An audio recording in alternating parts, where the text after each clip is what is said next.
पिछले पार्ट में आपने देखा एमसी कैसे लिंग युआन यानी कि एक टाइटल डोलुवो को अपनी फर्स्ट वाइफ बना लेता है और ह्यू लियाना को उसके सन की बॉयफ्रेंड से बचाकर अपनी सेकंड वाइफ बना लेता है।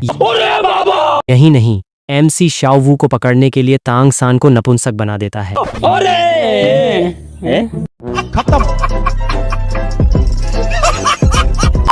अब आगे तभी तांग हाओ ने लिंग युआन को पहचान लिया और उसका पारा 7वें आसमान पर चढ़ गया। पहले तुम वुहुन पैलेस वालों ने अयिंग को मारा और अब मेरे बेटे पर हाथ उठाने की हिम्मत की, आज तो तू गया। बात खत्म होते ही उसने हाथ में थामी हाउतियन हैमर घुमाई और मेरी तरफ पूरी स्पीड से लपका। ये देखते ही लिंग युआन का चेहरा सफेद पड़ गया। उसने तुरंत मुझे पैनिक में हिदायत दी, इस बीस्ट को लेकर पोप और ग्रैंड वर्शिपर्स के पास भागो, इसे मैं संभालती हूँ। इतना बोलते ही उसने सीधे खाई में छलांग लगा दी और खाई की एनर्जी को ऊपर की तरफ उड़ाया ताकि तांग हाओ को भटका सके। नहीं, मैंने उसे रोकने के लिए हाथ बढ़ाया लेकिन बहुत देर हो चुकी थी। मैं बस उसे नीचे कूदते हुए देखता रह गया। हाउतियन डाओलुओ का नाम बहुत सुना है, आज देख भी लेते हैं कि तुम में कितना दम है। लिंग युआन गुस्से में चिल्लाई और उसने तुरंत अपनी ब्लेजिंग लिंग युआन वुहुन स्पिरिट को एक्टिवेट कर दिया। उसकी बॉडी एक झटके में मूव हुई और उसने सीधे तांग हाओ पर अटैक कर दिया। सिर्फ तुम्हारी ये औकात, लिंगतियान स्ट्राइक। तांग हाओ ने हिकारत से चिल्लाते हुए अपनी कलाई घुमाई। उसकी हाउतियन हैमर से एक जोरदार लाइट निकली जो पूरी दुनिया को तबाह करने वाली ताकत के साथ आगे बढ़ी। धमाका हुआ। लिंग युआन की स्पीड ऐसी थी कि वो आराम से बच सकती थी, पर पता नहीं क्यों उसने जानबूझकर डॉज नहीं किया और वो सीधा ब्लास्ट का शिकार हो गई। उसकी बॉडी हवा में उड़ती हुई दूर जा गिरी और जमीन पर पटक गई। अगले ही पल वो आग की लपटों में बदल गई। ये कैसे हो गया?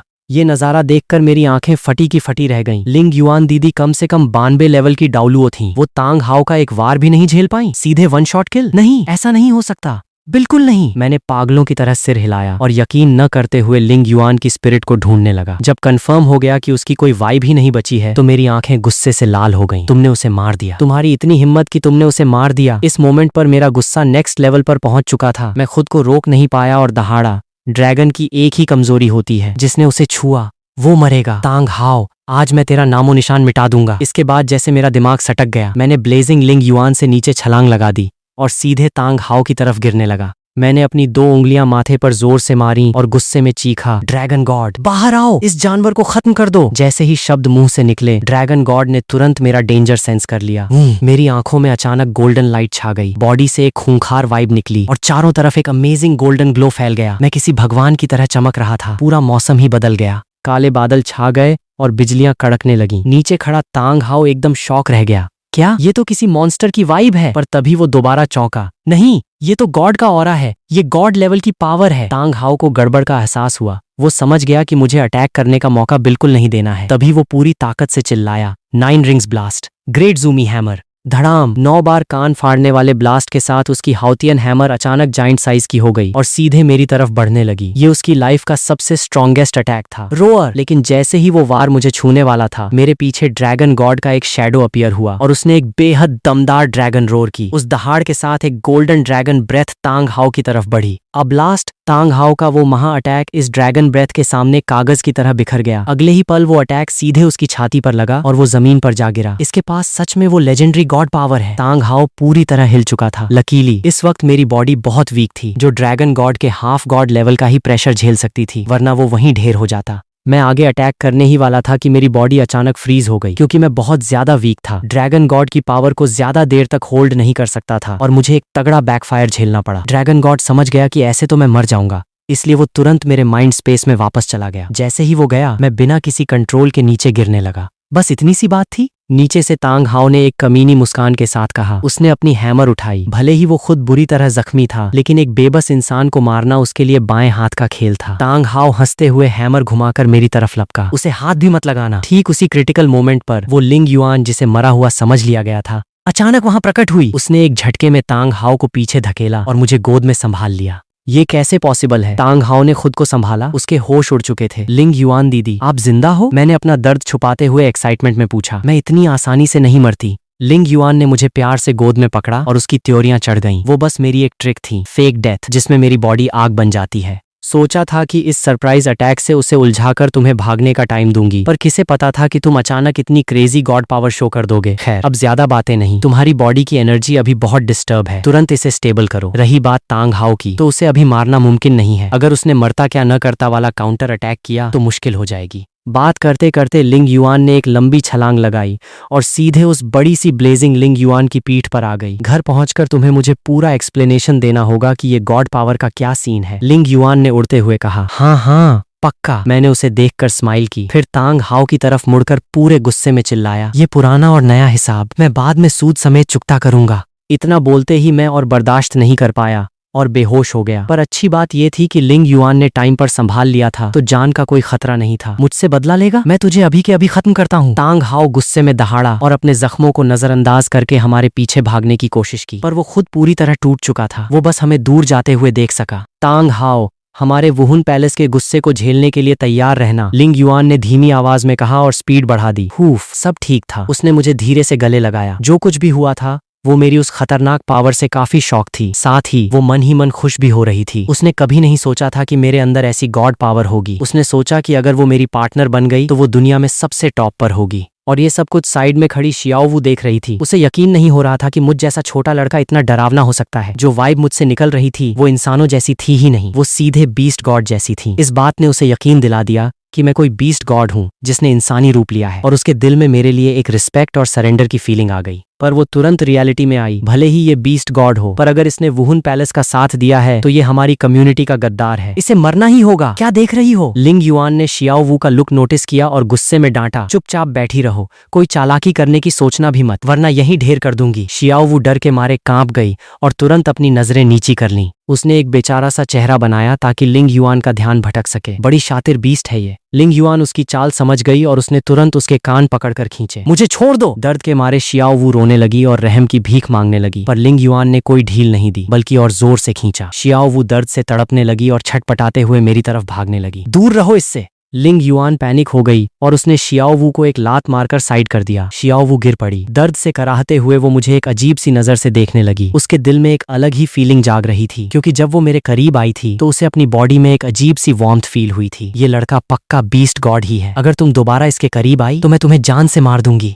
लिंग युआन ने शियाओवू की वो गहरी नजरें देखी तो उसका खून उबल गया। नहीं नहीं, मैं ऐसा फिर कभी नहीं करूंगी। शियाओवू ने तुरंत माफी मांगी और डर कर दूर बैठ गई, पर वो फिर भी बीच बीच में मुझे चुपके से देख रही थी ताकि वो वाइब दोबारा फील कर सके। उसने सोचा कि शायद मैं सिर्फ एक अंडरकवर एजेंट हूँ। लिंग युआन ने उस चालाक खरगोश को इग्नोर किया और स्पीड बढ़ाकर वापस चलने लगी। देखते ही देखते आधी रात हो गई। लिंग युआन पूरी जान लगाकर उड़ रही थी, पर आधे रास्ते में ही उसकी एनर्जी खत्म होने की कगार पर आ गई। उसे मजबूरन रुककर आराम करने की जगह ढूंढनी पड़ी। थोड़ी देर में उन्हें एक छोटा सा कस्बा मिला, जहाँ के एक होटल में उन्होंने आखिरी बचा हुआ कमरा बुक किया। माय लॉर्ड, आप लेट कर आराम कीजिए, लिंग युआन ने मुझे बेड पर लिटाते हुए धीरे से कहा। फिर उसने एक चेन निकाली और शियाओवू को दरवाजे के पास कसकर बांध दिया। शांति से बैठी रहो, ड्रामा मत करना, लिंग युआन चिल्लाई और कमरे से बाहर चली गई। उसे पक्का यकीन था कि शियाओवू ये चेन नहीं तोड़ पाएगी, पर उसे नहीं पता था कि शियाओवू इस काम में एक्सपर्ट है। उसने आसानी से खुद को छुड़ाया और बेड पर सोए हुए मेरी तरफ बढ़ी। ये पक्का बीस्ट गॉड ही हैं, वरना इनसे ऐसी वाइब क्यों आती जो हम जैसों को अट्रैक्ट करे।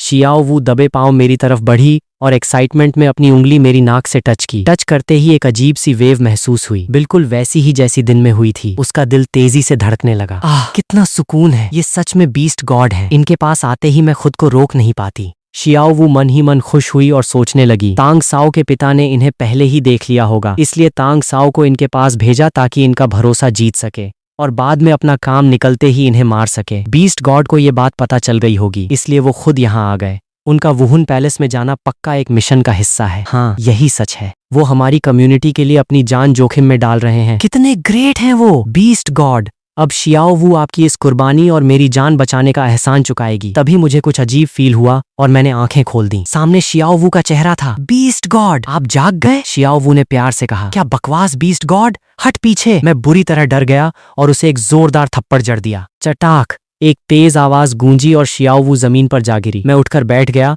और अलर्ट होकर आसपास देखते हुए पूछा, मेरी लिंग युआन दीदी कहाँ है और ये कौन सी जगह है? इस पर शियाओवू ने जवाब दिया, ये एक छोटे से टाउन का होटल है। तुम्हारी वो दीदी शायद तुम्हारे लिए कुछ खाने लेने बाहर गई हैं। ये सुनकर मैंने राहत की सांस ली, पर फिर अलर्ट हो गया। लिंग युआन दीदी इस खरगोश को मेरे साथ अकेले कमरे में कैसे छोड़ सकती हैं? इसी कंफ्यूजन में मैंने कमरे को स्कैन किया। जमीन पर टूटी हुई चेन देखकर मैं सब समझ गया। मैंने गुस्से में डांटा, तुमने खुद को छुड़ाने की हिम्मत कैसे की? और तुम मेरे ऊपर क्या कर रही थी? क्या इरादा था तुम्हारा? शियाओवू ने तुरंत रोतू सा चेहरा बनाया। बीस्ट गॉड, गुस्सा मत होइए, मेरा कोई गलत इरादा नहीं था। मैं बस आपकी वो बीस्ट गॉड वाली वाइब फील कर रही थी। आपको भगवान ने हमें बचाने के लिए भेजा है ना। शियाओ वू की बात सुनकर मैं दंग रह गया। मैं अभी अभी 1 लाख साल पुराना मॉन्स्टर वश में करके लाया था और वो आते ही मुझ पर लट्टू हो रही थी। तभी अचानक मेन वाइफ यानी लिंग युआन ने दरवाजा खोला। इस अजीब सीन को देखकर मैं उसे क्या मुंह दिखाता। उस सन्नाटे में मैंने बिना देर किए ड्रैगन गॉड का मार्क शियाओ वू के माइंड में फिक्स कर दिया। उसकी बॉडी और सोल एक पल के लिए कांप उठे और उसके माथे पर एक ड्रैगन का सिंबल छप गया। शियाओ वू ने धीरे से सिर उठाया। उसकी आंखों में अब सिर्फ रिस्पेक्ट थी। Master master. अगले ही पल आसपास का सीन धुंधला हो गया और मैं अपने माइंड फॉर्म स्पेस में पहुंच गया जहां ड्रैगन गॉड का विशाल रूप सामने खड़ा था। लड़के, तुमने 3rd टेस्ट सक्सेसफुली पास कर लिया है। इस बार का रिवॉर्ड मेरा सबसे खास ट्रेजर है,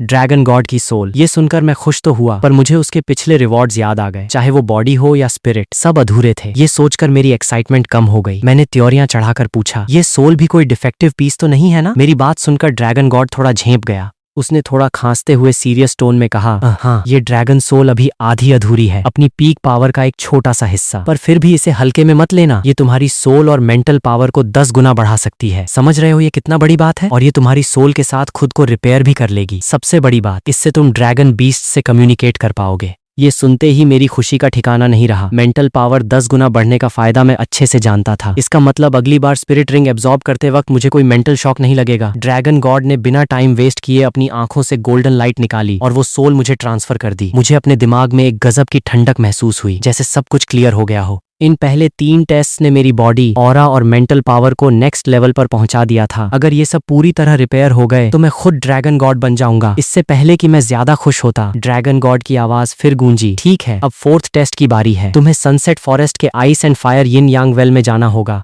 वहीं मैं तुम्हें अगला टेस्ट दूंगा। मैं थोड़ा चकित हुआ। मुझे लगा कि इसका कनेक्शन उस जादुई जगह से है, पर मैंने ज्यादा सवाल नहीं किए और हामी भर दी। फिर मुझे एक बात याद आई। मैंने रिस्पेक्ट से कहा, ड्रैगन गॉड, आज की मदद के लिए थैंक यू। ड्रैगन गॉड ने धीरे से कहा, थैंक यू की जरूरत नहीं, मैं बस अपना प्रॉमिस पूरा कर रहा था। लेकिन आज मेरे इंटरफेरेंस से गॉड रेल्म की नजर हम पर पड़ गई होगी। आने वाले कुछ सालों तक मैं तुम्हारी मदद नहीं कर पाऊंगा। तुम्हें संभल कर चलना होगा। आज जैसी बेवकूफी मत करना। मैं समझ गया था, इसलिए मैंने सिर हिलाया। ड्रैगन गॉड ने आगे कहा, इसके अलावा जब मैं तुम्हारी मदद कर रहा था तो तुम्हारी वीक बॉडी पर उसका बैकफायर हुआ। हालांकि सिचुएशन कम से कम कंट्रोल में है, पर तुम्हारी फाउंडेशन को गहरी चोट लगी है। इसे ठीक करने के लिए तुम्हें कुछ हर्ब्स की जरूरत पड़ेगी। मैंने सिर हिलाया। सनसेट फॉरेस्ट पहुंचते ही ये प्रॉब्लम सॉल्व हो जाएगी। ये देखकर ड्रैगन गॉड ने ज्यादा कुछ नहीं कहा। उसकी आंखों में गोल्डन लाइट चमकी और आसपास का नजारा धुंधला हो गया। जब होश आया तो मैं वापस रियलिटी में था। वापस आते ही मैंने देखा कि शियाओ वू मेरे साथ कुछ गड़बड़ करने ही वाली थी। वो अपना लास्ट स्टेप लेने जा रही थी। मैं शॉक रह गया। मैंने तुरंत हाथ उठाकर उसे एक जोरदार थप्पड़ मारा। कमीने खरगोश,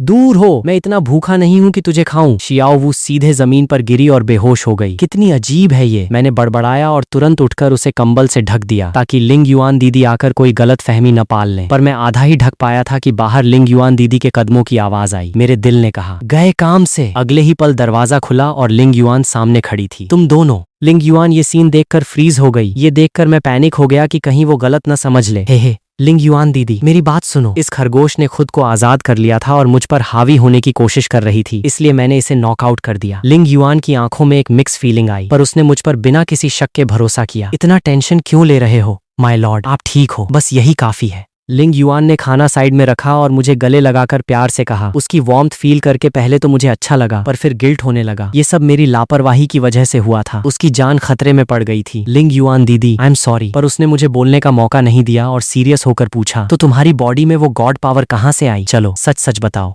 मैं एक पल के लिए रुका, फिर सोचा कि उसे बताने में कोई बुराई नहीं है। मैंने गॉड पावर के इनहेरिटेंस और टेस्ट्स के बारे में सब कुछ उसे बता दिया और रिक्वेस्ट की कि वो इसे सीक्रेट रखे। लिंग युआन की बोलती बंद हो गई। वो शॉक में थी। God inheritance, God tests? इस मोमेंट पर उसे समझ आया कि मुझे दुनिया के इतने सीक्रेट्स कैसे पता थे। मेरे पीछे साक्षात एक गॉड थे। मेरे फ्यूचर पार्टनर के तौर पर उसने मुझे पूरा सपोर्ट करने का फैसला किया। माय लॉर्ड, आप फिक्र मत कीजिए, मैं ये सीक्रेट रखूंगी। आगे से जो भी हो मुझे जरूर बताना। मैं आपके टेस्ट्स पूरे करने में मदद करूंगी। उसकी बातें सुनकर मैं इमोशनल हो गया। थैंक यू लिंग युआन दीदी। पर मुझे फिर गिल्ट हुआ कि अगर ड्रैगन गॉड न होते तो आज क्या होता। लिंग युआन ने मेरा मूड भांप लिया और बात काटी। ठीक है, अब छोड़ो, सब ठीक है ना? वो मुस्कुराई और बोली, हाथ धो लो और डिनर करो, कल सुबह हमें वापस पैलेस निकलना है। उसे काम करते देख मेरा दिल भर आया और मैंने कसम खाई कि मैं हमेशा उसकी हिफाजत करूंगा। ये सोचकर मैंने मुट्ठियां भींच लीं और तांग हाओ के लिए मेरा गुस्सा और बढ़ गया। ये पुराना और नया हिसाब मैं बाद में सूद समेत चुकता करूंगा।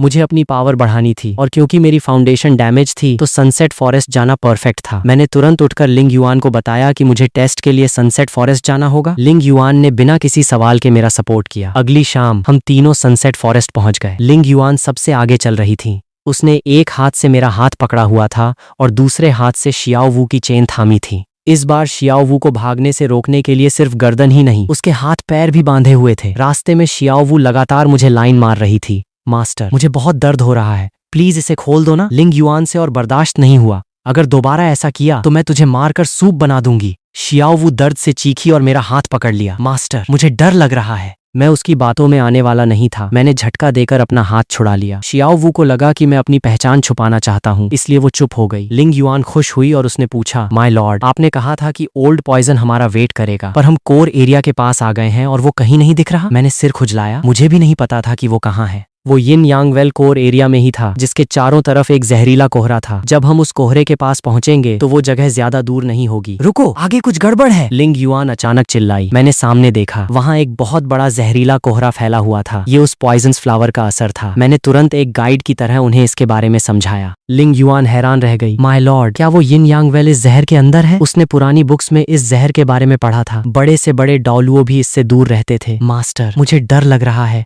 मैं अंदर नहीं जाऊंगी। शियाओ वू डर के मारे फिर मेरे हाथ से लिपट गई। ये देखकर लिंग युआन का गुस्सा 7वें आसमान पर पहुंच गया। शू पर तभी कोहरे को चीरते हुए एक परछाई बाहर आई और हमारे सामने आकर खड़ी हो गई। वो ओल्ड पॉइजन था, जिससे एक डाउलुओ का खतरनाक प्रेशर फील हो रहा था। मैंने और लिंग युआन ने तमीज से कहा, सीनियर ओल्ड पॉइजन। जैसे ही उसने सीनियर कहा, वो भी एक फेंगहाओ डाउलुओ को। शियाओ वू तो डर के मारे कांप गई और सीधे मेरी छाती से चिपक गई। तभी दुगुबो अचानक जोर से हंसा। हा, होली संजी, सोचा नहीं था कि आप इतनी जल्दी यहाँ पहुंच जाएंगे। बात करते करते उसकी नजर मेरी बाहों में छुपी शियाओ वू पर पड़ी। क्या ये छोटी बच्ची मुझसे डर गई है? हा, डरो मत। अरे रुको, ये तो 1 लाख साल पुराना मॉन्स्टर है जिसने इंसानी रूप लिया है। दुगुबो शियाओ वू को फटी आंखों से घूरने लगा। उसकी आवाज तक कांप रही थी। हे 1 लाख साल पुराने मॉन्स्टर की वैल्यू मैं अच्छे से जानता हूँ। मुझे डर था कि कहीं उसके मन में कोई खोट न आ जाए, इसलिए मैंने शियाओ वू का सिर सहलाते हुए कहा, ये मेरी नई पालतू बीस्ट है, इससे कोई खतरा नहीं है, और हाँ, प्लीज इस बात को सीक्रेट रखना। शियाओ वू चुपचाप मेरी गोद में दुबकी थर थर कांप रही थी। दुगुबो ने ये सुनकर हामी में सिर हिलाया। उसके दिल में मेरे लिए रिस्पेक्ट और बढ़ गई। हे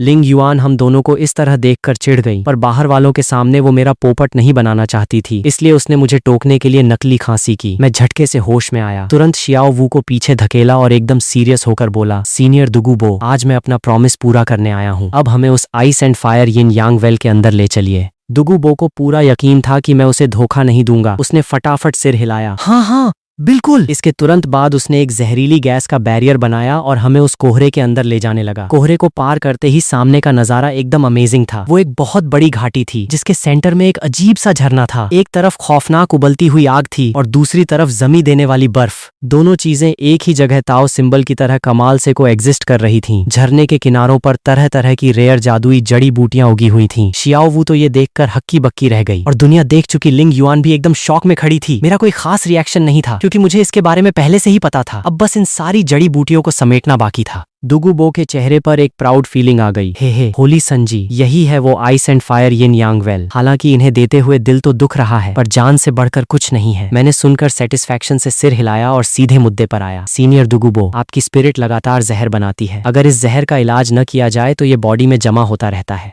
इसी वजह से आपको इस खतरनाक बैकफायर का दर्द झेलना पड़ रहा है। दुगुबो की दुखती रग पर हाथ पड़ते ही वो एक्साइटेड और रिस्पेक्टफुल हो गया। हाँ, बिल्कुल सही। प्लीज होली संजी, मुझे इसका सॉल्यूशन बताइए। मैंने हल्की स्माइल की और 2 स्पिरिट बोन्स निकालकर उसकी तरफ बढ़ा दी। बस इस जहर को होल्ड करने के लिए एक कंटेनर चाहिए। अपने अंदर के जहर को इन स्पिरिट बोन्स में ट्रांसफर कर लो तो बैकफायर से बच जाओगे, पर इस प्रोसेस में कुछ साल लगेंगे। ये 2 बोन्स मैंने आपके और आपकी पोती के लिए ही अरेंज की हैं। दुगुबो ने जब इतना सिंपल सॉल्यूशन सुना तो उसकी आंखों में एक पल के लिए डाउट आया, पर फिर उसने मुझ पर पूरा भरोसा किया। साथ ही मैंने उसकी पोती का ख्याल रखा। इस बात से वो काफी इमोशनल हो गया। ठीक है, मैं अभी ट्राई करता हूँ। मेरी गाइडेंस के मुताबिक दुगुबो पालथी मारकर बैठ गया और अपनी स्पिरिट पावर से जहर को बोन में ट्रांसफर करने लगा। जैसे जैसे टाइम बीता, उसका चेहरा ठीक होने लगा। फाइनली जब जहर का आखिरी कतरा भी बोन में चला गया तो दुगुबो ने झटके से आंखें खोली। उसकी आंखों से एक कड़क गोल्डन लाइट चमकी। अभी मैंने दुगुबो का जहर साफ किया ही था कि पता नहीं था वो तो एहसान फरामोश निकलेगा और अपनी पोती को मेरे पल्ले बांधने की सोचेगा। इस वक्त आइस एंड फायर वेल के पास दुगुबो मुझे जाते हुए देख रहा था और उसके दिमाग में एक आइडिया आया, क्यों न इस मौके का फायदा उठाकर अपनी पोती को इस होली सन के करीब लाया जाए। इन कुछ दिनों में उसने अपनी चालों से यानयान और यू तियानहिंग का ब्रेकअप करवा ही दिया था। अब अगर यानयान मेरे करीब आएगी तो क्या पता दोनों के बीच कोई स्पार्क हो जाए। वैसे भी यानयान हमेशा से पावरफुल लड़कों पर मरती थी, जो उससे स्ट्रांग हो वो उसे और पसंद आता था। ये सोचते ही दुगुबो लिंग युआन की तरफ मुड़ा और चेहरे पर मक्खन जैसी स्माइल लाते हुए बोला, एल्डर लिंग युआन, मुझे एक बहुत जरूरी काम से बाहर जाना है, बस अभी गया और अभी आया। लिंग युआन ने ये सुनकर अपनी त्योरियां चढ़ाईं और वार्निंग टोन में बोली, सीनियर दुगुबो, बेहतर होगा कि आपके दिमाग में कोई फालतू का थॉट न चल रहा हो। दुगुबो ने तुरंत रिस्पेक्ट से सिर हिलाया, एल्डर लिंग युआन बेफिक्र रहिए, मैं वैसा इंसान थोड़ी ही हूँ। इतना कहकर उसकी बॉडी फ्लैश हुई और वो एक गहरे हरे रंग की परछाई बनकर वहां से निकल गया। दूसरी तरफ मैं उन जादुई जड़ी बूटियों के सामने खड़ा था और मन ही मन खुश हो रहा था। मेरी डैमेज फाउंडेशन और शियाओ वू की पहचान छुपाना, अब सब कुछ इन्हीं जड़ी बूटियों पर डिपेंड था। ओरिजिनल स्टोरी में श्रेक 7 जो गॉड बन पाए थे वो ज्यादातर इन्हीं कीमती जड़ी बूटियों की बदौलत था। अब ये सब मेरी हैं, तो ये एक तरह से तांग सैन और तांग हाओ से मेरा बदला ही तो हुआ। इसके बाद मैंने तुरंत हाथ चलाना शुरू किया और उन्हें तोड़ना शुरू कर दिया। जो भी जड़ी बूटी हाथ लगती उसे मैं सीधे अपने मैजिकल बैग में डाल देता। जब मैं कॉक कम फीनिक्स सनफ्लावर के पास पहुंचा तो मेरे दिमाग की बत्ती जली। ये जड़ी बूटी लिंग युआन दीदी की स्पिरिट से परफेक्टली मैच खाती थी। अगर वो इसे खा लें तो हो सकता है उसकी स्पिरिट इन्वॉल्व हो जाए और उसे वो लेजेंडरी अल्टीमेट फायर मिल जाए। ये सोचकर मेरे चेहरे पर एक स्माइल आ गई। सारी जड़ी बूटियां तोड़ने के बाद, यहाँ तक कि उनके बीज भी समेटने के बाद, मैं वापस लिंग युआन और शियाओ वू की तरफ मुड़ा। लिंग युआन दीदी, मैं आ गया। मेरी आवाज में थोड़ी एक्साइटमेंट थी। लिंग युआन ने मुझे वापस आते देखा तो फिक्र से पूछा, कैसा रहा, सब ठीक से हुआ? मैंने सिर हिलाया और बिना बात घुमाए वो फीनिक्स सनफ्लावर निकालकर उसकी तरफ बढ़ा दिया। साथ ही हिदायत दी, लिंग युआन दीदी, इस जड़ी बूटी का नाम कॉक कम फीनिक्स सनफ्लावर है। ये आपके लिए परफेक्ट है, आप इसे अभी खा लो, इससे आपकी पावर बहुत ज्यादा बढ़ जाएगी। लिंग युआन दंग रह गई। उसकी नजर उस जड़ी बूटी पर टिकी थी। उससे निकलने वाली गर्मी को फील करके उसकी आंखों में हैरानी थी। वो पहले मना करना चाहती थी, पर फिर एक प्यारी सी स्माइल के साथ उसने उसे रख लिया, क्योंकि स्ट्रांग बनकर ही वो मेरी बेहतर हिफाजत कर सकती थी। थैंक यू माय लॉर्ड, तो मैं इसे अभी खाकर एब्जॉर्ब करती हूँ, तुम इस खरगोश पर नजर रखना। इतना कहकर लिंग युआन पालथी मारकर बैठ गई और उसे एब्जॉर्ब करने लगी। मास्टर, शियाओ वू को भी चाहिए। शियाओ वू साइड से देख रही थी, उसकी आंखें लालच से भरी थीं। मेरा दिमाग खराब हो गया और मुझे उस पर बहुत चिढ़ आई। फिर मैंने इमॉर्टल लविंग लॉन्गिंग रेड निकाली। ये इमॉर्टल लविंग लॉन्गिंग रेड है। ये पूरी लाइफ में सिर्फ एक मास्टर को चुनती है। इसे तोड़ते वक्त दिल में अपने लवर का ख्याल होना चाहिए। पूरी शिद्दत के साथ अपने दिल का एक कतरा खून इसकी पंखुड़ियों पर छिड़कना होता है, तब ये आपको एक्सेप्ट करेगी। ये तुम्हारी बीस्ट वाली वाइब को पूरी तरह छुपा सकती है, यहाँ तक कि कोई डाउलुओ भी इसे पकड़ नहीं पाएगा। अब मेरे बारे में सोचो और ट्राई करो। मैंने चिढ़ते हुए वो जड़ी बूटी शियाओ वू के सामने कर दी। अब जब मैंने उस पर अपना मार्क लगा ही दिया था तो मेरे बारे में सोचकर इस जड़ी बूटी का अप्रूवल मिल ही जाना चाहिए था। शियाओ वू पहले तो खुश हुई, फिर उसका चेहरा शर्म से लाल हो गया। क्या मास्टर को पता चल गया है कि वो मास्टर के प्यार में पड़ चुकी है? उसने तुरंत वो जड़ी बूटी ली और प्रोसेस फॉलो करके उसका अप्रूवल लेने लगी। जब शियाओ वू ने सब कर लिया तो उस जड़ी बूटी ने सच में उसे अपना मास्टर मान लिया। शियाओ वू खुशी से झूम उठी और सीधे मेरी गोदी में आकर चिपक गई और नखरे दिखाने लगी। ये देखकर मैं कंफ्यूज हो गया। मुझे समझ नहीं आ रहा था कि ये उस मार्क की वजह से है या इसका सच में स्क्रू ढीला हो गया है और ये मेरे प्यार में पागल हो गई है। ठीक है, गुड गर्ल। मैंने उसका सिर सहलाया और हिदायत दी, तुम यहीं रुको और मेरी लिंग युआन दीदी की हिफाजत करो। मैं नीचे जाकर जड़ी बूटी खाकर प्रैक्टिस करूंगा। इसके बाद मैं नीचे उस यिन यांग वेल की तरफ बढ़ गया। मैंने शियाओ वू से प्यार से बात बस इसलिए की थी ताकि वो सीधे बच्चों की तरह बात माने, और हुआ भी यही। सिर सहलाने के बाद शियाओ वू चुपचाप वहीं रुककर गार्ड करने लगी। झरने के पास पहुंचकर मैंने सीधे हॉट एप्रिकॉट और आइस एप्रिकॉट एक साथ खा ली। दोनों जड़ी बूटियों के कॉम्बिनेशन से बॉडी में बर्फ और आग का एक डबल इफेक्ट जनरेट हुआ। ऐसा मैंने इसलिए किया ताकि मैं उस झरने के पानी में जाकर अपनी बॉडी को और सॉलिड बना सकूं। हालांकि मेरे पास पहले से ही ड्रैगन गॉड की बॉडी थी, पर इस बोनस चांस को मैं कैसे छोड़ देता। इसी मोमेंट पर मैं फिर से अपने माइंड स्पेस में अपीयर हुआ। ड्रैगन गॉड ने धीरे से कहा, लड़के, तुमने जड़ी बूटियां खा ली हैं और अब तुम उस वेल के पास हो, तो अब मैं तुम्हें तुम्हारा 4th टेस्ट देता हूँ। जो ट्रेजर्स मैंने तुम्हें दिए हैं उनके साथ अपनी ट्यूनिंग को 50% से ऊपर लेकर जाओ। उसके बाद इस झरने के गहरे पानी में उतरकर नीचे छुपा हुआ खजाना हासिल करो। टाइम लिमिट है 2.5 साल। ये सुनकर मैं थोड़ा हैरान हुआ, फिर सोचने लगा। ओरिजिनल स्टोरी में मेंशन था कि इस आइस एंड फायर वेल का सोर्स असल में आइस ड्रैगन किंग और फायर ड्रैगन किंग की डेड बॉडीज हैं। ड्रैगन गॉड का ये 4th टेस्ट पक्का मुझे उन दोनों ड्रैगन किंग्स की बॉडीज को एक्सप्लोर करने के लिए कह रहा है। वैसे भी उन दोनों के पास टॉप लेवल गॉड की पावर थी, तो उनके पास से बहुत कुछ मिल सकता है। अगर उनकी बॉडी और बोन्स अभी तक सेफ होंगी तो क्या पता मुझे स्पिरिट बोन्स ही मिल जाएं। और जिन 3 ट्रेजर्स को मास्टर करने के लिए कहा गया है वो पक्का नीचे जाने की चाबी हैं। पहले 3 टेस्ट से मिले ट्रेजर्स थे ड्रैगन गॉड की बॉडी, ड्रैगन गॉड का ऑरा और ड्रैगन गॉड की सोल। मुझे ये सब मिले ज्यादा टाइम नहीं हुआ था और मैं इनमें एक्सपर्ट भी नहीं था, तो ट्यूनिंग 50% से ऊपर ले जाना आसान नहीं होने वाला था। समझ गया, मैं अपनी पूरी जान लगा दूंगा। मैं जानता था कि ये चांस बार बार नहीं मिलता, इसलिए मैंने सिर हिलाकर एक्सेप्ट कर लिया। 2.5 साल का टाइम न बहुत ज्यादा था न बहुत कम, काफी था। ड्रैगन गॉड ने सिर हिलाया और मुझे माइंड स्पेस से बाहर भेज दिया। जैसे ही मैं रियलिटी में आया मैंने दोनों जड़ी बूटियों को पूरी तरह एब्जॉर्ब कर लिया था। इसके तुरंत बाद मैं उस झरने के पानी में उतर गया। अचानक बर्फ और आग की 2 पावर्स मेरी बॉडी के अंदर टकराने लगी, पर मुझे रत्ती भर भी दर्द नहीं हुआ। पता नहीं ये उन जड़ी बूटियों का असर था या मेरी ड्रैगन गॉड वाली बॉडी का कमाल था। नाइस। जैसे ही बॉडी का सॉलिडिफिकेशन पूरा हुआ मुझे एकदम फ्रेश फील हुआ, जैसे मेरी पूरी बॉडी ही दोबारा रीमेक हुई हो। इसी के साथ मेरी light and dark twin dragon spirits अचानक बाहर ब्लास्ट हो गईं। ये क्या है? मैं अपनी स्पिरिट्स का ऑरा फील करके वहीं दंग रह गया। मेरी दोनों स्पिरिट्स इस वक्त हाफ गॉड लेवल को पार करके एक खौफनाक क्लीन गॉड लेवल पर पहुंच चुकी थीं। बस आधा कदम और ये गॉड लेवल स्पिरिट्स बन जाती लाइट ड्रैगन किंग और डार्क ड्रैगन किंग। गल्प, मैंने अपना थूक निगला। मैं समझ गया था कि ये इस बर्फ और आग की एनर्जी का कमाल है। ऐसा लगता है कि इस बार सिर्फ बॉडी ही सॉलिड नहीं हुई बल्कि मेरी दोनों स्पिरिट्स ने भी एक बहुत बड़ी छलांग लगाई है। हालांकि जड़ी बूटी खाने के बाद मेरी स्पिरिट पावर का लेवल नहीं बढ़ा, शायद सारी एनर्जी बॉडी ने सोख ली थी, पर कोई बात नहीं, ये सब तो बोनस था। मास्टर तो बहुत अमेजिंग है। ऊपर खड़ी शियाओ वू ये सब साफ देख रही थी। उसकी आंखों में प्यार के दीवाने वाले दिल बन गए थे। बड़ी चालू खरगोश है ये। मैंने शियाओ वू को नोटिस किया। मन ही मन उसे गाली देते हुए मैं उनकी तरफ बढ़ने लगा। पता नहीं लिंग युआन दीदी का क्या सीन है, उन्होंने भी शायद जड़ी बूटी एब्जॉर्ब कर ली होगी। बूम! तभी लिंग युआन वाली जगह से अचानक आग की एक बहुत बड़ी लपट निकली। वो लपट एक खतरनाक अल्टीमेट फायर की बनी थी जिसने सीधे आसमान को छू लिया। Ultimate fire! ये देखते ही मैं खुशी से चीख पड़ा। जैसा मैंने सोचा था बिल्कुल वैसा ही हुआ। शियाओ वू इस डरावनी आवाज से कांप गई। बड़ी आफत है ये खरगोश। मैंने चिढ़ते हुए शियाओ वू को पास जाकर अपनी बाहों में समेट लिया ताकि वो उसकी लपेट में न आ जाए। साथ ही मेरी आंखें खुशी से लिंग युआन को ढूंढ रही थीं। जैसे ही आग की रोशनी कम हुई लिंग युआन का फिगर सामने आया। मैं तो उसे देखता ही रह गया। होश खोकर मैंने अपनी गोद से शियाओ वू को साइड ढकेला और लिंग युआन की तरफ बढ़ गया। लिंग युआन ने धीरे से अपनी आंखें खोली, उसकी नजरें मुझसे मिलीं। उसके चेहरे पर एक प्यारी स्माइल आ गई और वो बेहद खुशी से बोली, माय लॉर्ड, उस जड़ी बूटी को खाने के बाद मेरा लेवल सीधे 92 से उछलकर 94 पर पहुंच गया है और मेरी स्पिरिट भी ब्लेजिंग लिंग युआन से इवॉल्व होकर अल्टीमेट फायर वाली beast spirit red flame sacred yuan बन गई है। अब इस नई स्पिरिट के साथ मैं आराम से किसी भी नॉर्मल 96 लेवल के स्पिरिट मास्टर को धूल चटा सकती हूँ। बहुत बढ़िया लिंग युआन दीदी, आप सच में ग्रेट हो। ये सुनकर मेरे चेहरे पर एक बड़ी सी स्माइल आ गई। फिर लिंग युआन ने झुककर मुझे गले लगा लिया और पूरे एहसान के साथ बोली, असली ग्रेट तो आप हो माय लॉर्ड। अगर आप न होते तो क्या मैं यहाँ तक पहुँच पाती? साइड में खड़ी शियाओ वू ये सीन देखकर जल भुन गई। उसने गुस्से में अपने हाथ में थामी उस जड़ी बूटी को कसकर भींच लिया। लिंग युआन की नजर शियाओ वू के हाथ की चीज पर पड़ी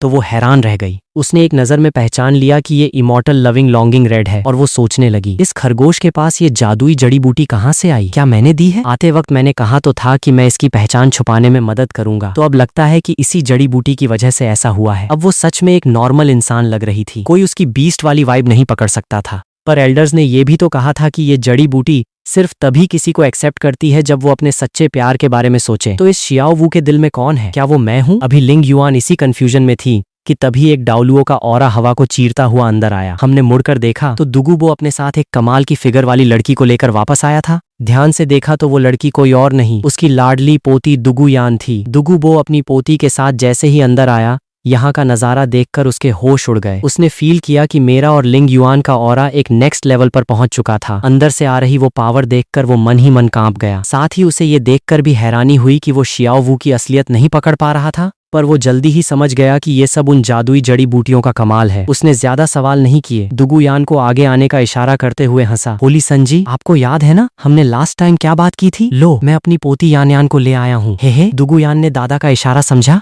वो शर्माते हुए मेरे पास आई, मेरे दोनों हाथ अपने हाथों में लिए और सॉरी बोलते हुए सिर झुकाया। होली संजी, पहले जो कुछ भी हुआ वो मेरी गलती थी। मैं आपसे कान पकड़कर माफी मांगती हूँ, प्लीज मुझे माफ कर दो ना। वो पैदाइशी पावरफुल लड़कों पर मरने वाली लड़की थी। जब से उसने लास्ट टाइम मेरी पावर देखी थी वो मुझ पर लट्टू हो चुकी थी। पहले तो उसने आगे बढ़ने का नहीं सोचा था, पर उस बेकार यू तियानहेंग ने अपनी हार का ठीकरा उस पर फोड़ दिया, जिससे वो उससे बदला लेना चाहती थी। ऊपर से दादा ने रास्ते भर मेरे इतने गुण गाए कि वो पूरी तरह मेरे प्यार में पागल हो चुकी थी। सोचा नहीं था कि आते ही मुझे अपने से 10 साल बड़ी लड़की से शादी करनी पड़ेगी, वो भी घर जमाई बनकर। मेरा छोटा सा गुस्सा तुरंत 7वें आसमान पर पहुंच गया। नहीं करनी भाई, मर जाऊंगा पर शादी नहीं करूंगा। तुमने क्या कहा? अच्छा, ये तो बस एक फॉर्मेलिटी थी, चलो फिर ठीक है। इस वक्त झरने के पास दुगुयान माफी मांगने के बाद मुझे एक अलग ही नजर से घूर रही थी। ये देखकर मैं थोड़ा अनकंफर्टेबल हुआ। मन ही मन सोचा कि ये लड़की कितनी जल्दी रंग बदलती है, पर जैसे ही याद आया कि इसके जरिए यू तियानहेंग से बदला लिया जा सकता है, मैंने स्माइल करते हुए कहा, कोई बात नहीं, मैं इतना छोटे दिल का इंसान नहीं हूँ। दुगुयान ये सुनकर बेहद खुश हुई। जो हाथ उसने पकड़ रखे थे उन्हें अब वो धीरे धीरे सहलाने लगी। ऐसे खुद चलकर आए फायदे को मैंने भी मना नहीं किया, बल्कि मजे लेने लगा। लिंग युआन ये देखकर चिढ़ गई। उसकी आंखों में साफ गुस्सा दिख रहा था। शियाओ वू भी ये सीन देखकर दुगुयान को जान से मारने वाली नजरों से घूर रही थी। साफ था कि दोनों समझ गई थी कि दुगुयान का इरादा क्या है। मुझे लगा कि लिंग युआन जेलस हो रही है।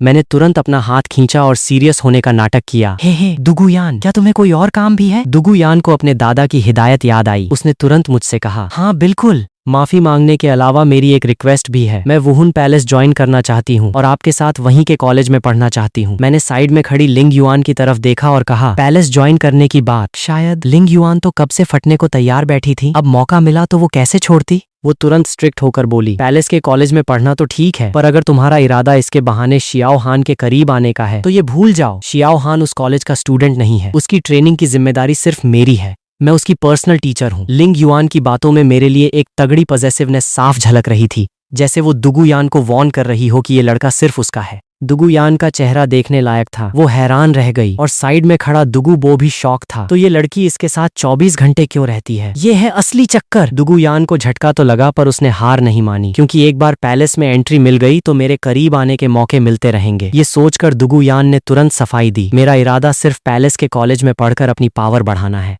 लिंग युआन ने दुगु बो का लिहाज रखते हुए उसकी बात को आगे नहीं बढ़ाया और हल्की स्माइल के साथ बोली, बेहतर होगा कि ऐसा ही हो, तो मैं तुम्हारी रिक्वेस्ट एक्सेप्ट करती हूँ। वैसे उसे पैलेस में शामिल करने का एक फायदा था, आगे चलकर दुगु बो को अपने पाले में किया जा सकता था। और दुगुयान का ये रूप देखकर लग रहा था कि पक्का दुगु बो ने ही उसे पट्टी पढ़ाकर भेजा है। अगर मना करते तो दुगु बो का अपमान होता। ग्रेट। दुगुयान मन ही मन खुश हुई। कम से कम उसका प्लान पहला स्टेप तो पार कर गया था। हालांकि माहौल में अभी भी बारूद जैसी महक थी। दुगुयान ने ये नोटिस किया और तुरंत साइड में खड़ी अलर्ट शियाओ वू की तरफ देखा। क्यूरियोसिटी से पूछा, ये छोटी बच्ची कौन है? क्या ये भी एल्डर लिंग युआन आपकी स्टूडेंट है? अभी जो कुछ भी हुआ था उसकी वजह से शियाओ वू की चेन गायब हो चुकी थी, तो दुगुयान को कुछ अजीब नहीं लगा। लिंग युआन ने शियाओ वू पर एक नजर डाली। वो नहीं चाहती थी कि दुगुयान को इसकी असली पहचान पता चले और वो बकवास करे, इसलिए उसने झूठ बोल दिया। इसका नाम शियाओ वू है, ये मेरी स्टूडेंट है, एक तरह से शियाओ हान की जूनियर। इतना कहकर लिंग युआन ने खास तौर पर शियाओ वू और दुगु बो को देखा। दुगु बो ने वो लुक समझा और इज्जत रखते हुए कुछ नहीं बोला।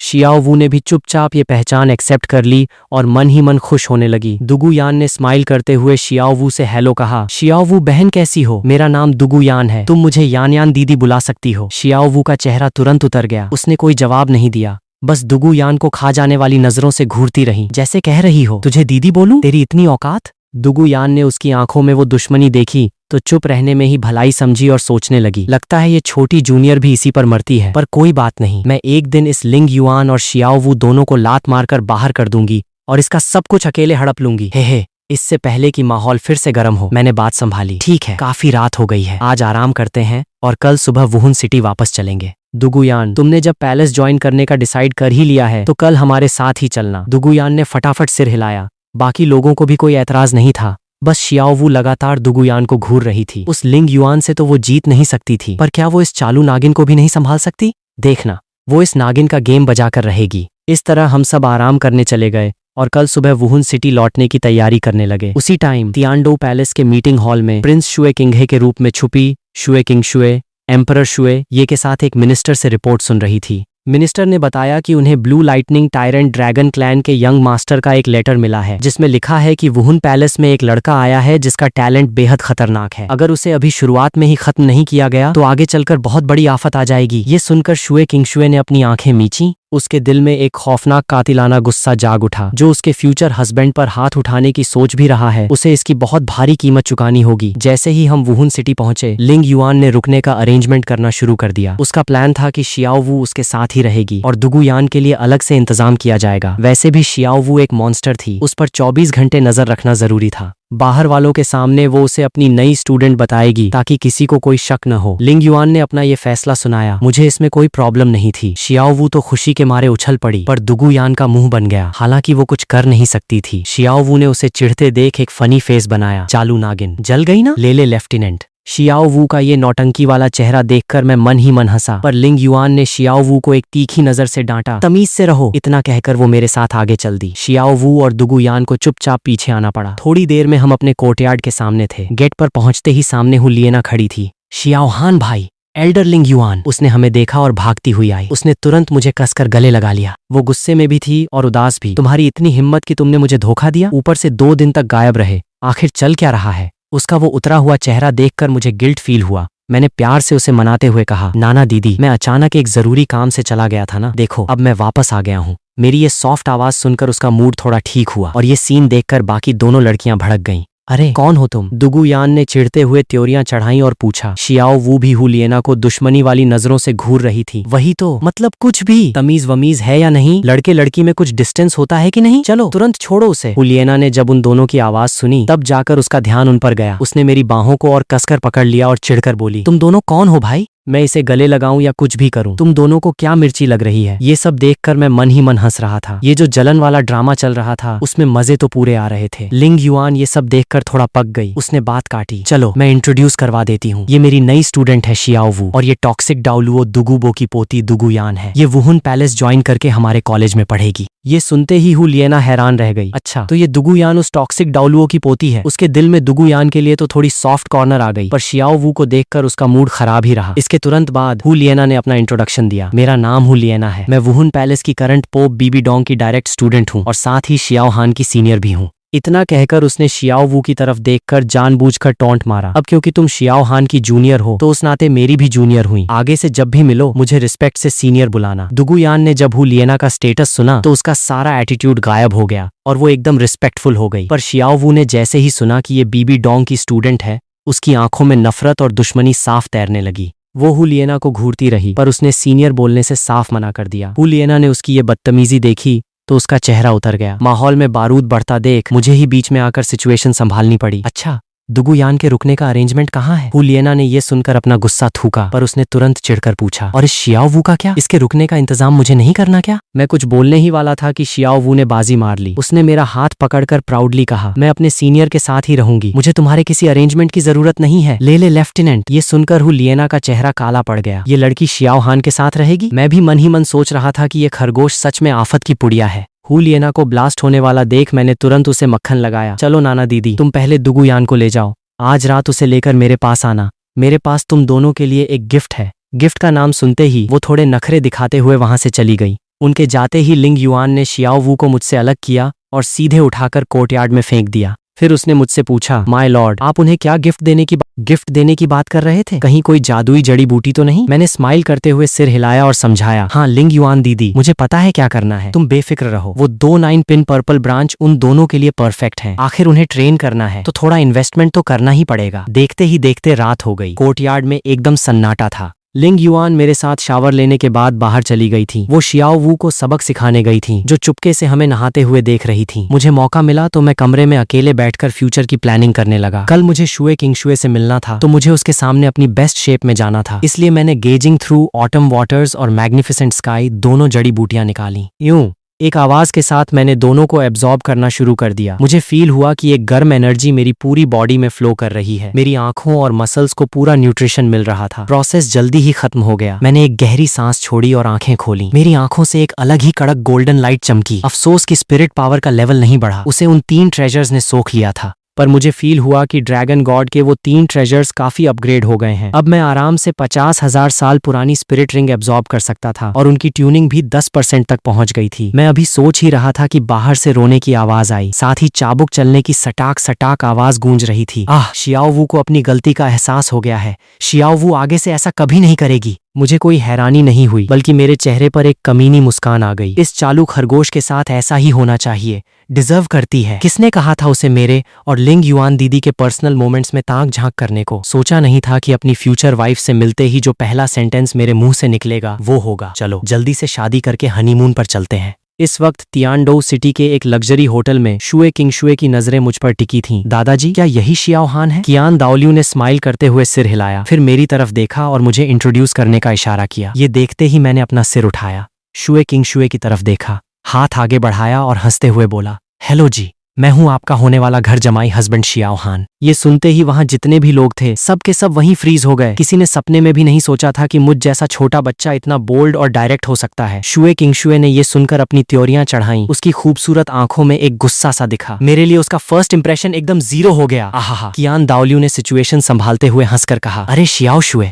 बच्चा बड़ा सीधा है, जो दिल में है बोल देता है, इसे ही तो सच्चा प्यार कहते हैं। शुए किंगशुए समझ गई कि बच्चे की बात का क्या बुरा मानना। वो ज्यादा सीरियस नहीं हुई। वो कुछ बोलने ही वाली थी कि उसकी आंखों का वो गुस्सा मैंने ताड़ लिया था। दरअसल वो बात मैंने जानबूझकर कही थी ताकि मैं उसका रिएक्शन टेस्ट कर सकूं। अब जब मेरा काम हो गया था तो उस खराब इंप्रेशन को ठीक करने के लिए मुझे अपनी पावर शो करनी थी। इसलिए जैसे ही वो कुछ बोलने लगी मैंने एक झटके में अपनी ट्विन स्पिरिट्स को रिलीज कर दिया। Row or row or. लाइट ड्रैगन और डार्क ड्रैगन एक साथ दहाड़े। उस कान फाड़ने वाली दहाड़ से पूरा कमरा गूंज उठा। लाइट और डार्कनेस का ऐसा कॉम्बो बना कि सामने एक विजुअल ट्रीट आ गई। ऐसा लगा जैसे स्पेस ही हिल गया हो। 3 पर्पल कलर की स्पिरिट रिंग्स चमक रही थीं, जो मेरी बॉडी के चारों तरफ घूमने लगीं। इसी के साथ मेरा 33 लेवल का स्पिरिट पावर का ऑरा पूरे कमरे में बाढ़ की तरह फैल गया। क्या? इस सडन चेंज से पूरे कमरे के लोगों के मुंह से चीख निकल गई। शार्क डाउलुओ और स्नेक लांस डाउलुओ ने सबसे पहले रिएक्ट किया और चिल्लाए, ये सच में ट्विन स्पिरिट्स हैं, लाइट ड्रैगन और dark dragon spirits. 3 purple rings और 33 लेवल की स्पिरिट पावर। वो वुहुन पैलेस के एल्डर्स थे। उन्होंने न जाने कितने जीनियस देखे थे, पर आज मुझ जैसे बच्चे ने उनकी पूरी नॉलेज को हिलाकर रख दिया था। गल्प।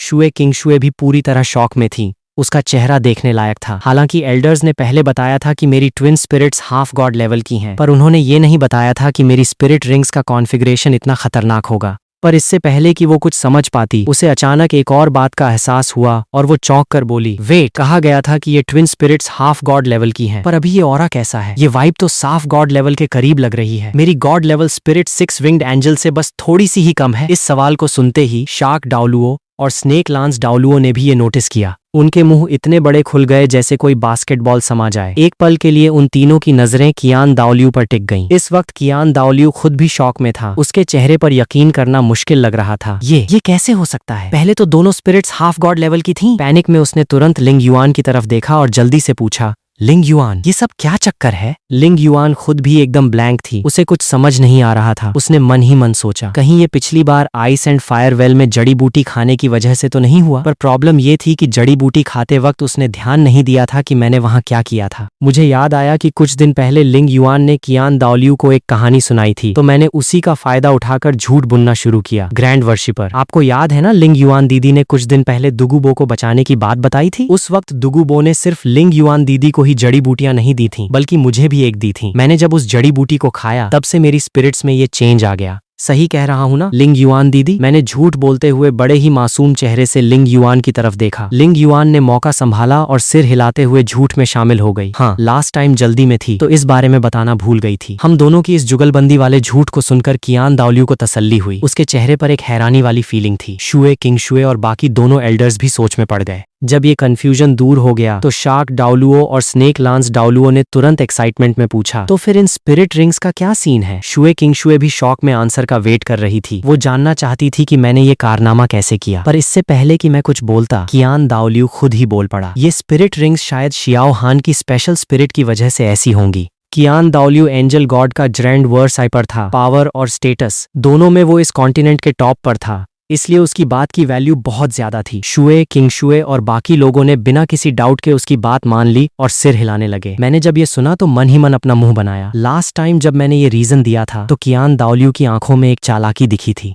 वो पक्का समझ गया था कि ये असली रीजन नहीं हो सकता। उसने तब मुझसे सवाल नहीं किया और न ही मेरा झूठ पकड़ा। शायद बीबी डोंग के लिए अपने गिल्ट की वजह से, क्योंकि अगर मेरी थ्योरी सामने आ जाती तो बीबी डोंग की वो ग्रैंड मास्टर थ्योरी पूरी तरह फ्लॉप हो जाती। तब यू शियाओगांग और बीबी डोंग पूरे कॉन्टिनेंट के गुनहगार बन जाते। कियान दाओलियू ने अभी जो ये कवर अप किया वो पक्का इसलिए था ताकि मैं कुछ गलत न बोल दूं। खैर अभी मेरे पास भी कोई चॉइस नहीं थी तो मुझे भी हाँ में हाँ मिलानी पड़ी। अभी मैं खुद बीबी डोंग के उस पागलपन के साए में था, पर जब फ्यूचर में मेरे पास खुद का दम होगा तो मैं सारा सच सामने लाकर रहूंगा।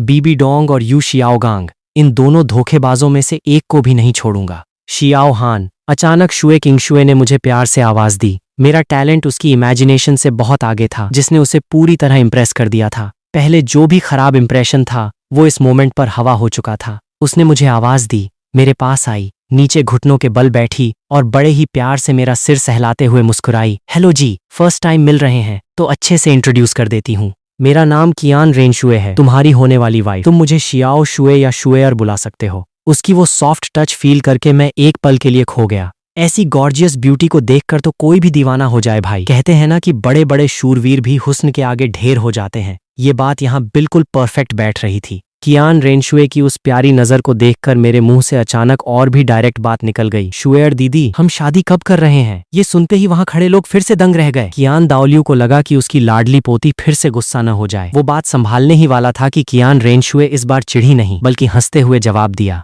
शादी? जिस दिन पूरे कॉन्टिनेंट पर हमारा राज होगा उसी दिन हमारी शादी होगी। अगर मुझसे शादी करनी है तो तुम्हें और स्ट्रांग बनना होगा ताकि फ्यूचर में कॉन्टिनेंट को एक करने में मेरी मदद कर सको। कियान दाओलियू और बाकी एल्डर्स ने जब ये सुना तो वो थोड़े हैरान हुए। मुझे मोटिवेट करने का तरीका तो अच्छा था, पर पूरे कॉन्टिनेंट को एक करना कितना मुश्किल काम है। कहीं मुझ जैसा छोटा बच्चा ये सुनकर पीछे न हट जाए। कियान दाओलियू अपनी पोती को आंखों से इशारा करने ही वाला था कि मैंने पूरे कॉन्फिडेंस से सिर हिलाकर कहा, शुएर दीदी बेफिक्र रहो, कॉन्टिनेंट को एक करना कौन सी बड़ी बात है। फ्यूचर में मैं खुद इस पूरे कॉन्टिनेंट पर राज करूंगा, तुम्हें अपनी क्वीन बनाऊंगा और दुनिया की सबसे हैप्पी वुमन बनाऊंगा। वहां खड़े सभी लोग दंग रह गए। कियान रेनशुए भी उसे देखती रह गई। उसके दिल में एक अजीब सी मिठास घुल गई। मैंने इसी मौके का फायदा उठाकर वो जड़ी बूटी 8 पेटल इंपीरियल ऑर्किड निकाली और उसकी तरफ बढ़ाते हुए पूरे प्यार से कहा, शुएर दीदी, ये जड़ी बूटी आपके लिए है, हमारा लव टोकन। मुझे ओरिजिनल स्टोरी याद आ रही थी। वो 9 साल की उम्र से ही अंडरकवर थी। अब 6 साल बीत चुके हैं और वो 15 साल की हो गई है, जिसकी वजह से उसकी ट्रेनिंग काफी डिस्टर्ब हुई।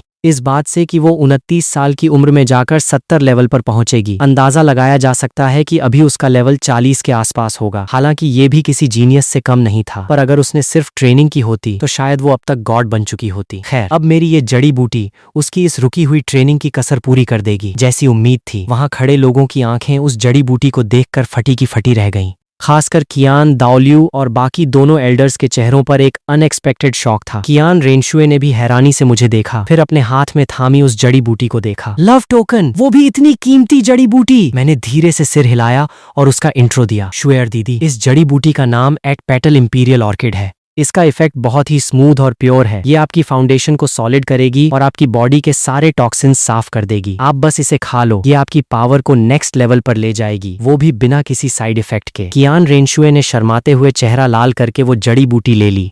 उसकी आंखों में एक सरप्राइज और इमोशनल फीलिंग थी। इसके तुरंत बाद उसने अपनी कलाई से एक गोल्डन ब्रेसलेट निकाला और मुझसे प्यार से बोली, शियाओ हान, ये ब्रेसलेट मैं बचपन से पहन रही हूँ, अब ये मैं तुम्हें देती हूँ, ये मेरी तरफ से हमारा लव टोकन। लिंग युआन ये सीन देख रही थी। उसके दिल में एक अजीब सी जलन हो रही थी, पर उसने तुरंत खुद को संभाला। शियाओ वू के दिल में तो जलन और नफरत का ब्लास्ट हो रहा था, पर वो मन ही मन खुद को दिलासा दे रही थी, नहीं, ये सच नहीं हो सकता। ये सब तो मास्टर का वुहुन पैलेस को अंदर से खत्म करने का एक सीक्रेट प्लान है। हाँ, ये पक्का उसी प्लान का हिस्सा है। इसके बाद हम सब गाड़ी में बैठकर वापस वुहुन पैलेस की तरफ निकल गए। चल भाई। तभी सामने से 2 गाड़ियां आ रही थीं, जो हमारी गाड़ी के पास से गुजरी। जब दोनों गाड़ियां क्रॉस हो रही थीं, तो हवा के झोंके से सामने वाली गाड़ी का पर्दा थोड़ा हट गया। ये तो मैंने ध्यान से देखा तो अंदर एक बेहद गॉर्जियस और रॉयल लेडी बैठी हुई थी। उस जाने पहचाने चेहरे को देखकर मैंने एक सेकंड में पहचान लिया, ये कोई और नहीं, तांग हाओ की बहन तांग युए हुआ थी। बीबी डोंग मेरे अंदर के ड्रैगन ओरा के पीछे पड़ी थी और मुझे पूरा चूसना चाहती थी, पर उसे नहीं पता था कि मैं उसकी इस गंदी चाल को पहले ही समझ चुका हूँ। आज रात मैं खुद सीक्रेट रूम डाओलियो बनूंगा और उसे भी उस बेबसी का मजा चखाऊंगा। इस वक्त वुहुन पैलेस में एक इमरजेंसी मीटिंग बुलाई गई थी। लिंग युआन दीदी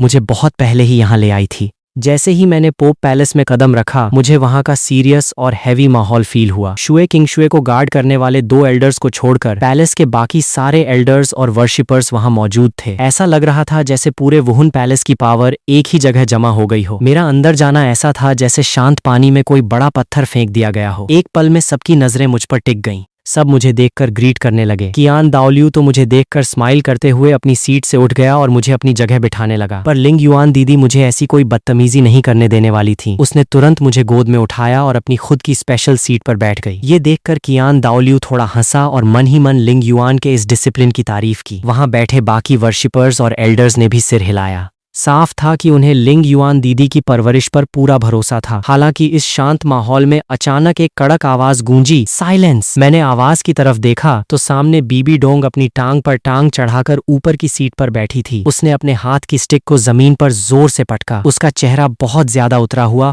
और गुस्से में लग रहा था। बीबी डोंग ने वहां बैठे किसी भी इंसान का लिहाज नहीं किया और दोबारा कड़क आवाज में बोली, जब सब आ ही गए हैं तो सीधे मुद्दे पर आते हैं। वुहुन पैलेस में बहुत काम होते हैं, सबको एक साथ यहाँ बुलाने से पैलेस के डेली काम डिस्टर्ब होते हैं। वो पहले ही भांप चुकी थी कि ये पूरी मीटिंग मेरी शादी से कनेक्टेड है, इसलिए वो जल्दी से जानना चाहती थी कि असली चक्कर क्या है। बीबी डोंग का ऐसा रूड बिहेवियर देखकर कई वर्शिपर्स चिढ़ गए। सेकंड वर्शिपर ने अपनी त्योरियां चढ़ाई। वो पिछली बार की तरह खड़े होकर उससे बहस करने ही वाला था कि कियान दाओलियू ने उसे शांत रहने का इशारा कर दिया। इसके बाद कियान दाओलियू धीरे से खड़ा हुआ और बोला, लेडीज एंड जेंटलमैन, आज आप सबको यहाँ बुलाने का रीजन वुहुन पैलेस के फ्यूचर से जुड़ा एक बहुत बड़ा मैटर है। शियाओ हान की ट्विन स्पिरिट्स इतनी एक्स्ट्रॉर्डिनरी हैं कि मुझे डर है कि अगर ये बात बाहर आई तो दोनों बड़े एम्पायर्स हमारे खिलाफ हो जाएंगे। इसलिए मैंने डिसाइड किया है कि होली सन की सेरेमनी को 2 साल के लिए टाल दिया जाए। 2 साल बाद ही इस पर कोई फाइनल डिसीजन होगा। आप सबका क्या कहना है? ये सुनते ही पूरे हॉल में हड़कंप मच गया। क्या होली सन की सेरेमनी टाल दी, वो भी पूरे 2 साल के लिए? सारे वर्शिपर्स और एल्डर्स आपस में कानाफूसी करने लगे। उन्हें ये बात बिल्कुल समझ नहीं आ रही थी, क्योंकि मेरी ट्विन स्पिरिट्स भले ही हाफ गॉड लेवल की थीं, पर इतनी भी बड़ी बात नहीं थी कि दोनों एम्पायर्स एक हो जाएं। खैर, अगर मैं होली सन नहीं बनता तो बीबी डोंग के लिए मुझे मारना थोड़ा आसान हो जाता। जब सब आपस में बहस कर रहे थे तब कियान दाओलियू ने फिर से एक बड़ी स्माइल के साथ कहा, twin half god level spirits को शायद दोनों एम्पायर्स झेल जाएं, पर क्या होगा अगर ये स्पिरिट्स इन्वॉल्व होकर ट्विन क्लीन गॉड लेवल की बन जाएं? ये बात किसी बम ब्लास्ट की तरह वहां बैठे हर इंसान के कानों में गूंज गई। हा। कियान दाओलियू थोड़ा हंसा। इससे पहले कि कोई रिएक्ट करता, उसने मेरी तरफ देखा। मैं समझदार बच्चों की तरह सिर हिलाया, लिंग युआन दीदी की गोद से नीचे कूदा और एक झटके में अपनी ट्विन स्पिरिट्स को रिलीज कर दिया। रोअर, 2 ड्रैगन की शैडोज के साथ मेरी दोनों स्पिरिट्स बाहर आईं। 33 लेवल का स्पिरिट पावर का ऑरा पूरे हॉल में फैल गया और स्पिरिट से साफ गॉड लेवल जैसी वाइब आ रही थी। ये कैसे पॉसिबल है? वहां बैठा हर एक इंसान शॉक में था, यहाँ तक कि ऊपर बैठी बीबी डोंग के भी होश उड़ गए थे। लिंग युआन दीदी ने इसी मौके का फायदा उठाकर सबको बताया कि ये सब एक स्पेशल जादुई जड़ी बूटी खाने की वजह से हुआ है। ये सुनकर सब समझ गए और उस जड़ी बूटी के कमाल की तारीफ करने लगे। साथ ही उन्हें कियान दाओलियू की फिक्र भी समझ आ गई। ट्विन क्लीन गॉड लेवल की स्पिरिट्स के मैटर में सच में केयरफुल रहने की जरूरत थी। बीबी डोंग भी होश में आई। उसकी आंखों में एक अजीब सा पागलपन था, पर उसका दिल खुशी से भर गया था। मेरी स्पिरिट्स अपग्रेड हो गई थीं। ये तो उसके लिए एक गॉड गिफ्टेड चांस था। कियान दाओलियू ने देखा कि किसी को कोई एतराज नहीं है तो उसने मीटिंग खत्म करने का अनाउंसमेंट कर दिया। ठीक है, जब किसी को कोई प्रॉब्लम नहीं है तो ये मीटिंग यहीं खत्म होती है। लिंग युआन दीदी ने ये देखते ही तुरंत मुझे गोद में उठाया और बाहर जाने लगी, पर जैसे ही हम गेट के पास पहुंचे, ऊपर बैठी बीबी डोंग अचानक चिल्लाई, रुको। दरअसल वो देखना चाहती थी कि इस वक्त मेरी कैपेसिटी कितनी है। लिंग युआन दीदी कंफ्यूजन में रुक गई और मैं भी अलर्ट होकर बीबी डोंग की तरफ देखने लगा। ये पागल औरत अब नया क्या ड्रामा करने वाली है? वहां से जाने वाले बाकी लोग भी रुककर देखने लगे। उसकी तरफ देखा, बीबी डोंग ने बाकी लोगों को पूरी तरह इग्नोर किया। उसके चेहरे पर एक कमीनी स्माइल आ गई और उसने मुझे प्यार से आवाज दी, शियाओ हान, मेरे पास आओ, जरा मैं भी तो देखूं तुम्हें। हॉल में इतने सारे एल्डर्स मौजूद थे, इसलिए मुझे कोई टेंशन नहीं थी। मैं चुपचाप उसकी तरफ बढ़ गया। जैसे ही मैं बीबी डोंग के सामने पहुंचा, वो थोड़ा मुस्कुराई, आओ मेरे पास बैठो। बात खत्म होते ही उसने अचानक मुझे अपनी जांघ पर बिठा लिया और अगले ही पल अपनी स्पिरिट पावर मेरी बॉडी में इंजेक्ट कर दी, ताकि वो मेरी बॉडी के हर एक कोने को स्कैन कर सके। मेरे शरीर की पूरी जान गायब हो गई। मैं बेबस होकर उसकी गोदी में ढह गया और मेरा दिमाग एकदम ब्लैंक हो गया। हालांकि बाकी लोग जल्दी ही समझ गए कि बीबी डोंग बस मेरी बॉडी की कैपेसिटी चेक कर रही है। वेट, ये कैसे पॉसिबल है? स्कैन करते ही बीबी डोंग के होश उड़ गए। उसने नोटिस किया कि मेरी बॉडी से एक ऐसी वाइब निकल रही थी जो उसकी दोनों स्पिरिट्स को बहुत ज्यादा अट्रैक्ट कर रही थी और मेरी बॉडी की सॉलिडिटी उसकी इमेजिनेशन से कहीं आगे थी। मुझे बस 40 लेवल पर पहुंचना था और वो आराम से मेरे अंदर की ड्रैगन ऑरा को चूस सकती थी। ये सोचते ही बीबी डोंग मन ही मन खुश हुई। 2 साल बाद मेरे होली सन बनने से पहले ही वो मेरी ड्रैगन ऑरा निकाल लेगी और फिर मेरा काम तमाम कर देगी। मेरी बॉडी में थोड़ी सी हलचल हुई और बीबी डोंग का स्कैन पूरा हो गया। उसके चेहरे पर एक सेटिस्फाइड स्माइल आ गई। ठीक है मेरे प्यारे स्टूडेंट, अब तुम जा सकते हो। वो कमीनी स्माइल के साथ हंसी और मुझे अपनी जांघ से नीचे उतारा। मैं अभी भी थोड़ा होश में नहीं था। मेरी छोटी सी बॉडी मेरे कंट्रोल में नहीं थी, और मैं सीधा बीबी डोंग के सीने में जा गिरा। बीबी डोंग की बॉडी अचानक कांप गई और सुन्न पड़ गई। उसने अनजाने में मेरे सिर को अपनी बाहों में भींच लिया। वहां खड़ा हर एक इंसान ये देखकर शॉक में आ गया, खासकर घोस्ट डब्ल्यूओ। उसका तो जबड़ा ही जमीन पर गिर गया। मैं तुरंत होश में आया, झटके से उसकी बाहों से छूटा और बाहर की तरफ भाग गया। जैसे ही मैं बाहर आया, लिंग युआन दीदी मेरे पीछे भागी भागी आई और हंसते हुए डांटा, लड़के तुम्हारी इतनी हिम्मत, तुमने सीधे पोप के ही मजे ले लिए। लिंग युआन दीदी, मैंने जानबूझकर थोड़ी किया था। मेरा छोटा सा चेहरा शर्म से लाल हो गया। मैं इतना एम्बैरेस्ड था कि छुपने की जगह ढूंढ रहा था। सब उस पागल औरत की ही गलती है, पर पता नहीं आगे चलकर वो मुझे और परेशान करेगी या नहीं। वैसे ये भी अजीब था कि उसने मेरी बॉडी को स्कैन क्यों किया, पर अभी मेरे पास इसका कोई आंसर नहीं था, तो मैंने ज्यादा सोचना बंद किया। लिंग युआन दीदी, चलो जल्दी घर चलते हैं। लिंग युआन हंसते हुए बोली हाँ, और मुझे लेकर घर आ गई। जैसे ही हम कोर्टयार्ड के गेट पर पहुंचे, अंदर से चिल्लाने की आवाज आ रही थी, कमीने खरगोश, रास्ते से हट जा, हमें हाथ उठाने पर मजबूर मत कर। नहीं हटूंगी, बिल्कुल नहीं। मैं तुम दोनों को अपने मास्टर के कमरे में जाने नहीं दूंगी। तुम्हें क्या प्रॉब्लम है भाई? ऊपर से मास्टर बुला रही है, बड़ी चालू चीज है ये बातें सुनते ही मैंने तुरंत दरवाजा खोला और अंदर चला गया। कोर्टयार्ड में शियाओवू सीधे हूँ लिएना और दुगुयान के सामने अड़ी खड़ी थी। हमारे आते ही वहां का माहौल बदल गया। मास्टर! शियाओवू ने मुझे देखा तो तुरंत आकर मुझसे चिपक गई। उसकी बॉडी थोड़ी कांप रही थी और उसने एक रोतू सा चेहरा बनाया।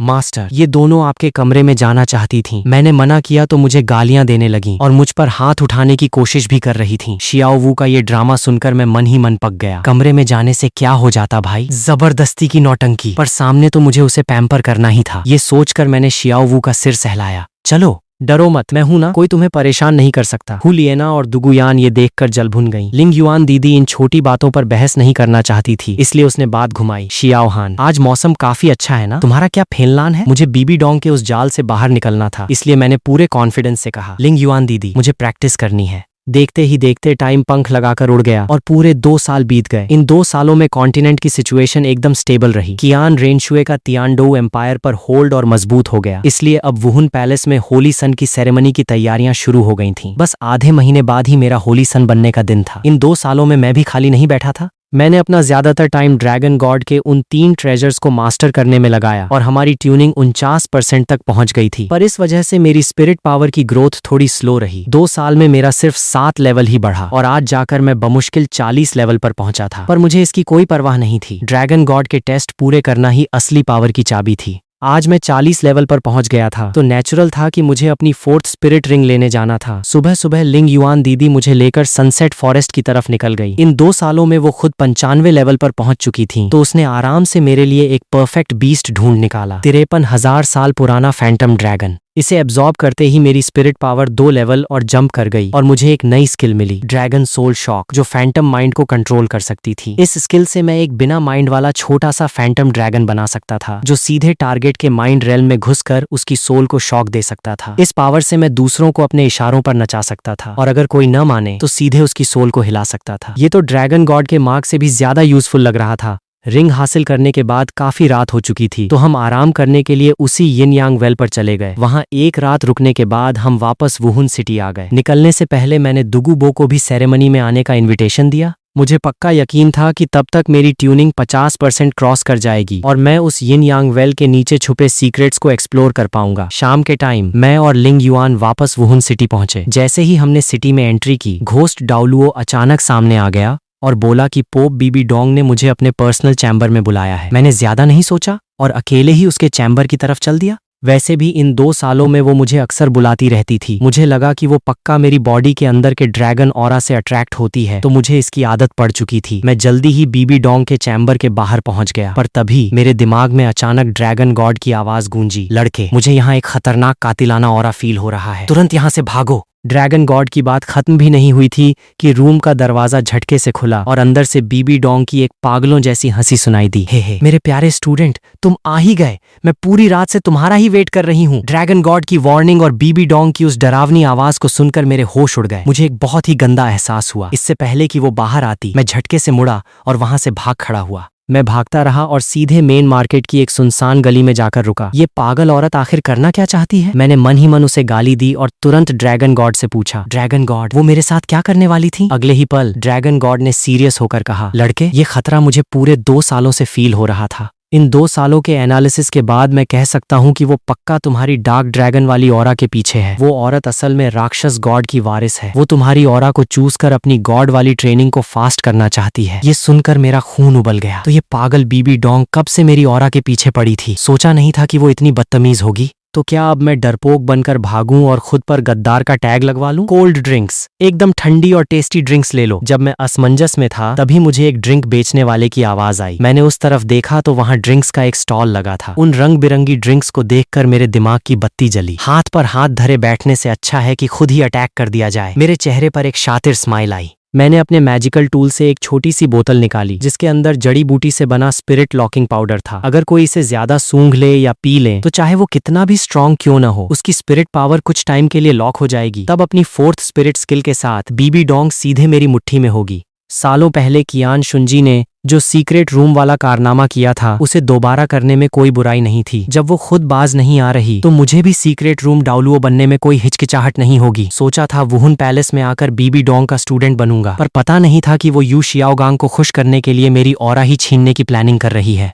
जब बात ऐसी है तो अब मैं भी कोई रहम नहीं दिखाऊंगा। थोड़ी देर बाद मैं वापस उसके चैम्बर के बाहर पहुंच गया, पर अंदर जाने से पहले ही मुझे अंदर से चिल्लाने की आवाज आई। वो लड़का अचानक भाग कैसे गया? क्या उसने मेरा प्लान ताड़ लिया? नहीं, ये पॉसिबल ही नहीं है। बिल्कुल नहीं। मैंने आज तक अपना ये प्लान किसी को नहीं बताया। क्या उस नॉर्मल से सर्वेंट ने बात लीक कर दी जिसे मैंने शियाओगांग के पास भेजा था? बीबी डोंग की आवाज और तेज हो गई जिसमें एक अजीब सी हैरानी और गुस्सा था, पर वो भी पॉसिबल नहीं है। मैंने उस सर्वेंट को बस ये मैसेज देने के लिए भेजा था कि मेरे पास शियाओगांग की स्पिरिट की प्रॉब्लम सॉल्व करने का तरीका है। मैंने लेटर में शियाओ हान का नाम तक नहीं लिया था। तो फिर उस लड़के को मेरे इस परफेक्ट प्लान का पता कैसे चला? जब मेरे कानों में यू शियाओगांग का नाम पड़ा तो मेरा गुस्सा ज्वालामुखी की तरह फट पड़ा। तो ये औरत सिर्फ मेरी डार्क ड्रैगन ऑरा ही नहीं चूसना चाहती थी, बल्कि मेरी लाइट ड्रैगन ऑरा को उस यू शियाओगांग को गिफ्ट करना चाहती थी। ये तो बिल्कुल पागलपन की हद थी। बीबी डोंग, अगर मैंने तुझसे इसका सूद समेत बदला नहीं लिया तो मेरा नाम भी शियाओ हान नहीं। थोड़ी देर बाद मैंने अपने गुस्से को जबरदस्ती दबाया और जानबूझकर कदमों की आवाज की। कौन है? कमरे के अंदर से बीबी डोंग की कड़क आवाज आई जिसमें एक शॉक और अलर्टनेस साफ थी। ये सुनकर मैंने डरने का नाटक किया और धीरे धीरे अंदर गया। शियाओ हान? बीबी डोंग एक पल के लिए शॉक और पैनिक हो गई, खासकर जब उसने मेरा वो डरा हुआ चेहरा देखा तो उसे लगा कि मैंने पक्का उसकी वो सारी बातें सुन ली हैं। बीबी डोंग ने अपनी त्योरियां चढ़ाई। उसकी टोन में एक सवाल और धमकी मिक्स थी। तुमने अभी कुछ सुना क्या? बात करते करते उसकी स्पिरिट पावर एक्टिवेट हो गई थी और उसकी बॉडी के चारों तरफ एक हल्की ब्लैक पर्पल गैस फैलने लगी थी। वो अटैक करने के लिए बिल्कुल रेडी थी। ये देखकर मैं मन ही मन हंसा, पर चेहरे पर एक मासूम सा डर लाते हुए तुरंत माफी मांगी। टीचर, आप गुस्सा मत होइए।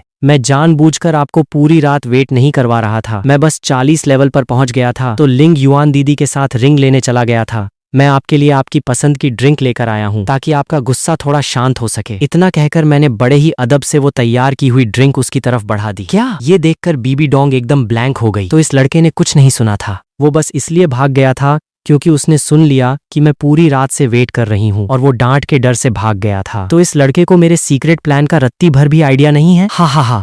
बीबी डोंग ये सोचते ही मन पागलों की तरह हंसने लगी। फिर उसकी खूबसूरत आंखें मेरे हाथ में थामी उस ड्रिंक पर टिक गईं। बीबी डोंग को उस ड्रिंक को देखकर थोड़ी सी हिचकिचाहट हुई। वो मेरी 2-4 बातों से अपना पूरा अलर्ट मोड ऑफ करने वाली नहीं थी। मैंने उसका वो डाउट ताड़ लिया, पर मैं पैनिक नहीं हुआ। चेहरे पर वही इनोसेंट लुक रखते हुए मैंने उसे मक्खन लगाया। टीचर, मुझे सच में अपनी गलती का एहसास है। ये ड्रिंक मेरी तरफ से एक छोटा सा गिफ्ट है। आप इसे पीकर अपना गुस्सा शांत कर लीजिए ना। प्लीज एक घूंट तो ले लीजिए। इतना कहकर मैंने ड्रिंक को थोड़ा और आगे बढ़ाया, जैसे मैं सच में बहुत इनोसेंट हूँ। बीबी डोंग ने जब मेरा वो सच्चाई से भरा चेहरा देखा तो उसका डाउट धीरे धीरे कम होने लगा। उसने धीरे से सिर हिलाया और ड्रिंक लेने के लिए अपना हाथ आगे बढ़ाया। मेरी एक्साइटेड और नर्वस नजरों के सामने उसने धीरे से ड्रिंक को अपने होठों से लगाया, पर तभी उसे एक अजीब सी स्मेल आई जो उसने पहले कभी फील नहीं की थी। वो स्मेल न तो ड्रिंक की थी और न ही किसी नॉर्मल मसाले की। बीबी डोंग का चेहरा तुरंत गंभीर हो गया, पर कहीं ये ड्रिंक का कोई नया फ्लेवर न हो और वो फालतू में मुझ पर शक न कर बैठे। इसलिए उसने एक कड़क स्माइल के साथ कहा, मेरे प्यारे स्टूडेंट, तुमने अभी कहा ना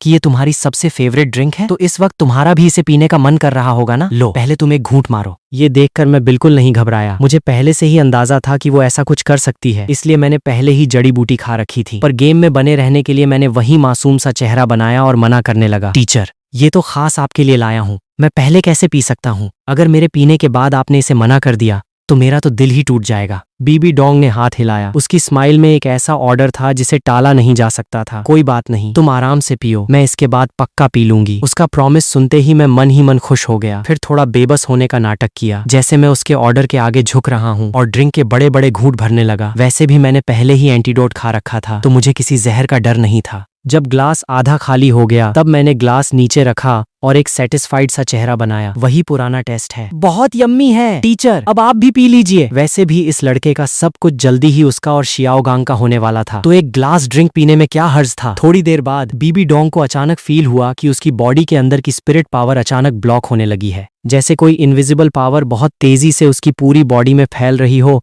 और उसके हर एक स्पिरिट पॉइंट को लॉक कर रही हो। ये फीलिंग इतनी अचानक और स्ट्रांग थी कि बीबी डोंग का चेहरा एकदम सफेद पड़ गया। मैं समझ गया कि स्पिरिट लॉकिंग पाउडर ने अपना काम कर दिया है, तो मैंने भी शरीफ बनने का नाटक बंद किया। टीचर, क्या आपको फील हो रहा है कि आपकी स्पिरिट पावर धीरे धीरे लॉक हो रही है? बीबी डोंग ने ये सुना तो उसकी आंखें फटी की फटी रह गईं। वो एक सेकंड में समझ गई कि मैंने उसका गेम बजा दिया है। बीबी डोंग ने दांत भींचते हुए दहाड़ा, तुम्हारी इतनी हिम्मत कि तुमने मेरे खिलाफ चाल चली। इतना बोलते ही उसने अपनी स्पिरिट पावर से जहर बाहर निकालने की कोशिश की, पर बहुत देर हो चुकी थी। उसकी स्पिरिट पावर पूरी तरह से लॉक हो चुकी थी। इस बार बीबी डोंग पूरी तरह ब्लैंक हो गई। उसके दिल में एक खौफनाक डर बैठ गया। मैंने उसके गुस्से को इग्नोर किया, बस उसके उस डरे हुए चेहरे के मजे लेते हुए एक कमीनी स्माइल दी। टीचर, आप गलत सोच रही हो, ये कोई चाल नहीं है, ये तो बस मेरा सेल्फ डिफेंस है। आप मेरी डार्क ड्रैगन ऑरा के पीछे पड़ी थीं ताकि उसे चूज कर अपनी गॉड वाली ट्रेनिंग फास्ट कर सको, और साथ ही आपकी नजर मेरी लाइट ड्रैगन ऑरा पर भी थी ताकि आप यू शियाओगांग की स्पिरिट की प्रॉब्लम सॉल्व कर सको। इनमें से कोई भी रास्ता चुनती, मरना तो मुझे ही था ना, तो मैं हाथ पर हाथ धरे तो नहीं बैठ सकता था, इसलिए मैंने खुद ही अटैक कर दिया। तो अब बताइए टीचर, मैं आपके साथ क्या करूं?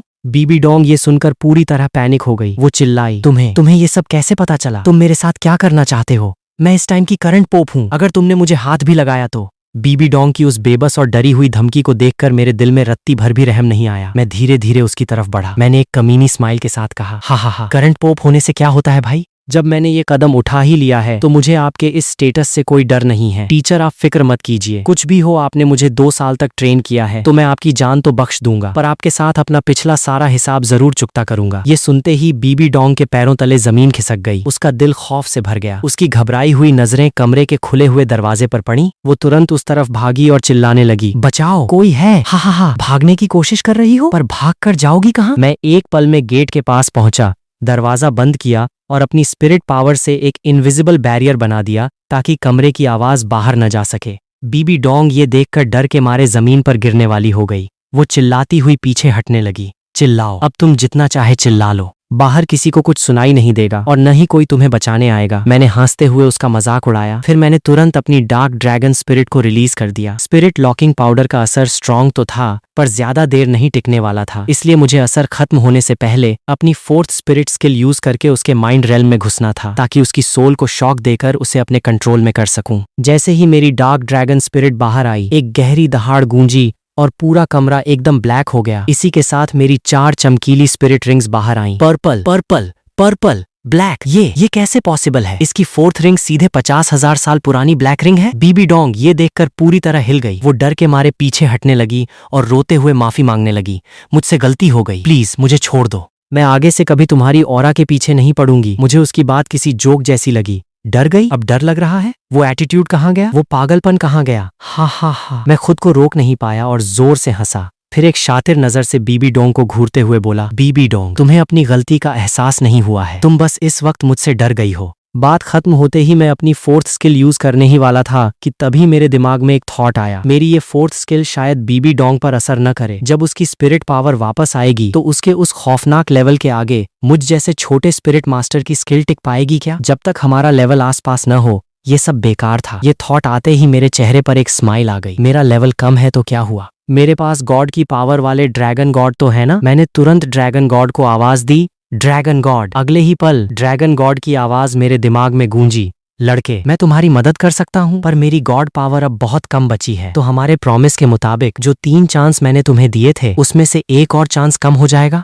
लास्ट टाइम तुमने एक चांस यूज कर लिया था, इस बार के बाद तुम्हारे पास सिर्फ आखिरी चांस बचेगा, अच्छे से सोच लो। मैंने बिना किसी हिचकिचाहट के तुरंत जवाब दिया, डील डन। अगर मैंने बीबी डोंग को अपने कंट्रोल में कर लिया तो पूरा वुहुन पैलेस मेरे हाथ में होगा। इसके बदले ड्रैगन गॉड का एक चांस देना घाटे का सौदा नहीं है। ड्रैगन गॉड से ग्रीन सिग्नल मिलते ही मेरी बॉडी में गॉड पावर का एक कतरा इंजेक्ट हो गया। मेरी आंखें एकदम चमक उठीं और मैंने उस गॉड पावर के साथ अपनी फोर्थ स्पिरिट स्किल एक्टिवेट कर दी। सोचा नहीं था कि अभी मैंने पोप बीबी डोंग को दबाया ही था कि उसका वो आशिक खुद चलकर मेरे पास आ जाएगा। चलो अच्छा है, मैं भी तो देखूं कि इस सो कॉल्ड ग्रैंड मास्टर में कितना दम है। तभी अचानक दरवाजे पर दस्तक हुई और बाहर से एक रिस्पेक्टफुल आवाज आई, पोप मैम, आप जिस इंसान को बुला रही थी वो आ गया है। वो अभी पैलेस के मेन हॉल में आपका वेट कर रहा है। ये सुनकर मेरे चेहरे पर एक मजे वाली स्माइल आ गई। बीबी डोंग का मेहमान आ गया था। क्या वो यू शियाओगांग था? मैं कब से इस ग्रैंड मास्टर से मिलना चाहता था। सोचा नहीं था कि वो खुद चलकर आएगा। चलो सही है, पहले इसे थोड़ा सबक सिखाता हूँ, फिर बीबी डोंग को तो बाद में भी संभाला जा सकता है। मेरी इस एक्साइटमेंट के अपोजिट बीबी डोंग का चेहरा डर के मारे एकदम पीला पड़ चुका था। उसे डर था कि कहीं मैं उसके प्यारे शियाओगांग को चोट न पहुंचा दूं। नहीं, इसे बिल्कुल पता नहीं चलना चाहिए कि बाहर शियाओगांग है। ये सोचते ही वो दरवाजे की तरफ पागलों की तरह चिल्लाई, उसे बोलो यहाँ से दफा हो जाए, अभी के अभी चला जाए,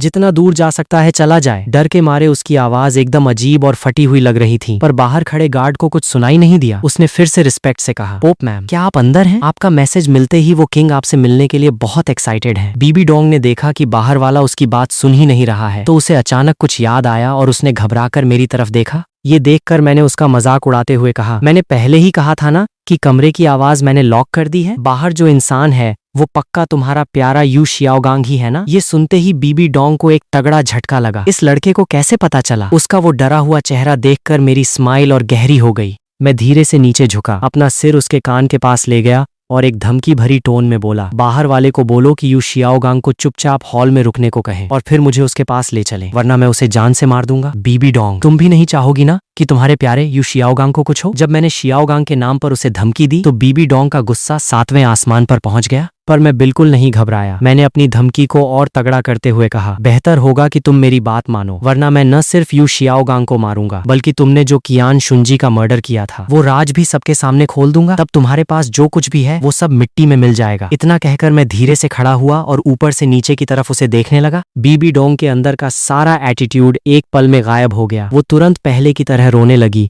और रहम की भीख मांगने लगी। नहीं, प्लीज ऐसा मत करो, शियाओगांग को चोट मत पहुंचाना और मेरा वो राज भी बाहर मत लाना। मैं तुम्हारी हर बात मानूंगी, जो कहोगे वो करूंगी। वो रोते रोते बोलने लगी, तो फिर मुझे अपना काम करके दिखाओ, मैंने कहा। उसने तुरंत बाहर की तरफ चिल्लाकर कहा, जाओ, उसे बोलो हॉल में ही रुके, जब तक मैं न आऊं उसे वहां से जाने मत देना। बाहर खड़ा गार्ड ये सुनकर थोड़ा हैरान हुआ, पर उसकी इतनी हिम्मत कहाँ कि वो सवाल करे। उसने तुरंत ऑर्डर माना और चला गया। ये देखकर मैंने एक सेटिस्फाइड स्माइल दी। चलो अब यू शियाओगांग से मिलते हैं। बीबी डोंग ने अपने गुस्से को जबरदस्ती दबाया और आगे आगे चलने लगी। उसका हर एक कदम बहुत भारी था और मैं उसके पीछे पीछे मजे लेते हुए चल रहा था। मुझे आने वाले ड्रामे का बेसब्री से इंतजार था। जैसे जैसे हम आगे बढ़ रहे थे, मेन हॉल हमारे सामने था। इस वक्त यू शियाओगांग मन ही मन बड़ी उम्मीदों के साथ बड़बड़ा रहा था। बीबी डोंग ने अगर इस ग्रैंड मास्टर को धोखा देने की जुर्रत की तो मैं आगे से उसे कभी मुंह नहीं लगाऊंगा। अगर उसका कोई यूज न होता तो यह ग्रैंड मास्टर उसे भाव तक नहीं देता। थोड़ी देर बाद मैं बीबी डोंग के पीछे पीछे धीरे से हॉल के अंदर गया। बीबी डोंग ने जैसे ही यू शियाओगांग को देखा उसके दिल में एक गजब की खुशी आई, पर वो खुशी तुरंत ही गहरे खौफ में बदल गई। यू शियाओगांग ने देखा कि बीबी डोंग आखिरकार आ गई है तो वो तुरंत एक्साइटमेंट में चिल्लाया, क्या तुम्हें सच में मेरी स्पिरिट की प्रॉब्लम सॉल्व करने का तरीका मिल गया है? जल्दी बताओ,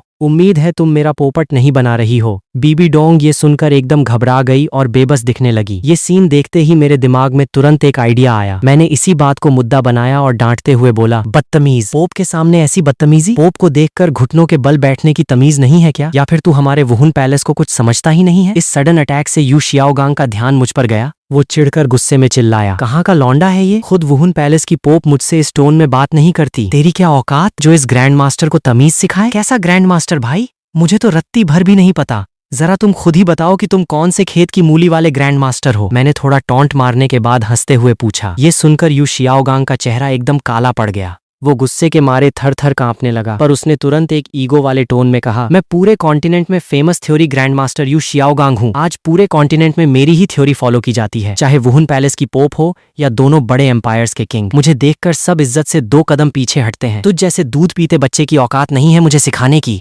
बात खत्म करते करते उसने अपनी आवाज और तेज कर ली। बीबी डोंग उसकी ये धाकड़ बातें सुनकर एक पल के लिए ब्लैंक हो गई, पर वो तुरंत डर कर मेरी तरफ देखने लगी कि कहीं मैं इस बात पर भड़क न जाऊं। हा हा हा हा। मैं तो उसकी बातों पर जोर से हंस पड़ा और ऑन द स्पॉट उसका मुखौटा उतारते हुए बोला, कैसा so called theory grand master भाई, तुमने सालों पहले हमारे वुहुन पैलेस की होली वर्जिन बीबी डोंग को अपने जाल में फंसाया, उसका यूज करके पैलेस के सीक्रेट डॉक्यूमेंट्स चुराए और उन चुराए हुए डॉक्यूमेंट्स को अपना नाम दे दिया। क्या वो तुम्हारा खुद का टैलेंट था? किस मुंह से यहाँ शो ऑफ कर रहे हो? चलो, चोरी की सो की, ऊपर से तुमने उन डॉक्यूमेंट्स में इतनी फालतू एडिटिंग की कि सब कचरा कर दिया और पूरी दुनिया को मिसगाइड किया। तुम इस ग्रैंड मास्टर के टैग के लायक भी हो क्या? और हाँ, कोई स्पिरिट बेकार नहीं होती, बस स्पिरिट मास्टर बेकार होता है। तो तुम खुद पूरी लाइफ 29 लेवल पर अटके हुए कबाड़ नहीं हो क्या? ये बातें सुनते ही वहां खड़े दोनों लोगों के होश उड़ गए। उन्हें समझ नहीं आया कि मुझे सालों पुराना ये सीक्रेट कैसे पता चला। तुम झूठ बोल रहे हो, तुम मुझ पर कीचड़ उछाल रहे हो। यू शियाओगांग होश में आते ही गुस्से में चिल्लाया, वो तो बीबी डोंग ने खुद चुराकर इस ग्रैंड मास्टर को दिए थे, इसमें मेरी कोई गलती नहीं है। ये सुनते ही बीबी डोंग की आंखें फटी की फटी रह गईं। इसके तुरंत बाद यू शियाओगांग मुझे जान से मारने वाली नजरों से घूरने लगा।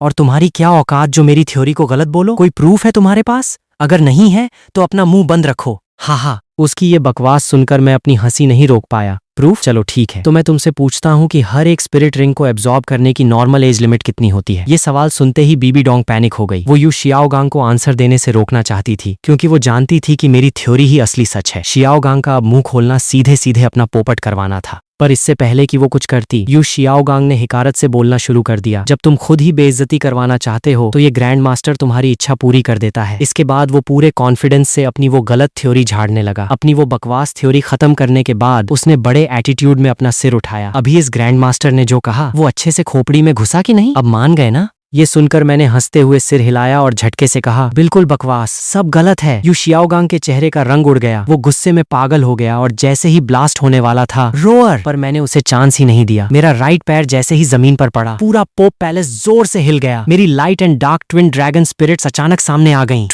Twin spirits. यू शियाओगांग डर के मारे चीख पड़ा। इसके तुरंत बाद मेरी डार्क ड्रैगन की स्पिरिट रिंग्स शो होने लगी। Purple purple purple black. वो चमकीली रिंग्स एक के बाद एक बाहर आईं और हर एक रिंग के साथ यू शियाओगांग का दिल बैठता जा रहा था। बूम। जब आखिरी ब्लैक रिंग बाहर आई तो ऐसा लगा जैसे उसके सीने पर किसी ने हथौड़ा मार दिया हो। यू शियाओगांग पागलों की तरह सिर हिलाकर डिनाई करने लगा, नहीं, ये पॉसिबल नहीं है, बिल्कुल नहीं। कोई मेरी थ्योरी को कैसे चैलेंज कर सकता है? ये झूठ है, पक्का कोई धोखा है। यू शियाओगांग पूरी तरह आउट ऑफ कंट्रोल हो गया। वो उछल पड़ा और मेरी तरफ उंगली उठाकर चीखने लगा, तुमने पक्का किसी इल्यूजन वाली स्पिरिट बोन का यूज किया है जो मेरे माइंड को डिस्टर्ब कर रही है। ये नौटंकी बंद करो। उसे इस तरह मेंटली टूटते और जिद करते देख मैंने हिकारत से एक कमीनी स्माइल दी। हा हा हा, सच में बड़े जोकर हो भाई। अगर ये झूठ होता तो मेरे साइड में खड़ी पोप बीबी डोंग को पता नहीं चल जाता क्या? ये सुनते ही यू शियाओगांग का पूरा कंट्रोल खो गया। वो पागलों की तरह दहाड़ा, तुम आखिर कौन हो? ये सब तुमने कैसे किया? मैंने ठंडी स्माइल दी और सीधे अपने पत्ते खोल दिए। मैं वुहुन पैलेस का होने वाला होली सन हूँ और साथ ही बीबी डोंग का मास्टर भी। आज तुम्हें यहाँ तुम्हारी स्पिरिट ठीक करने के लिए नहीं बुलाया गया था, ये तो बस मैंने बीबी डोंग से कहकर तुम्हें यहाँ तुम्हारा पोपट बनाने के लिए बुलवाया था। पहली बात सुनकर यू शियाओगांग एकदम ब्लैंक हो गया,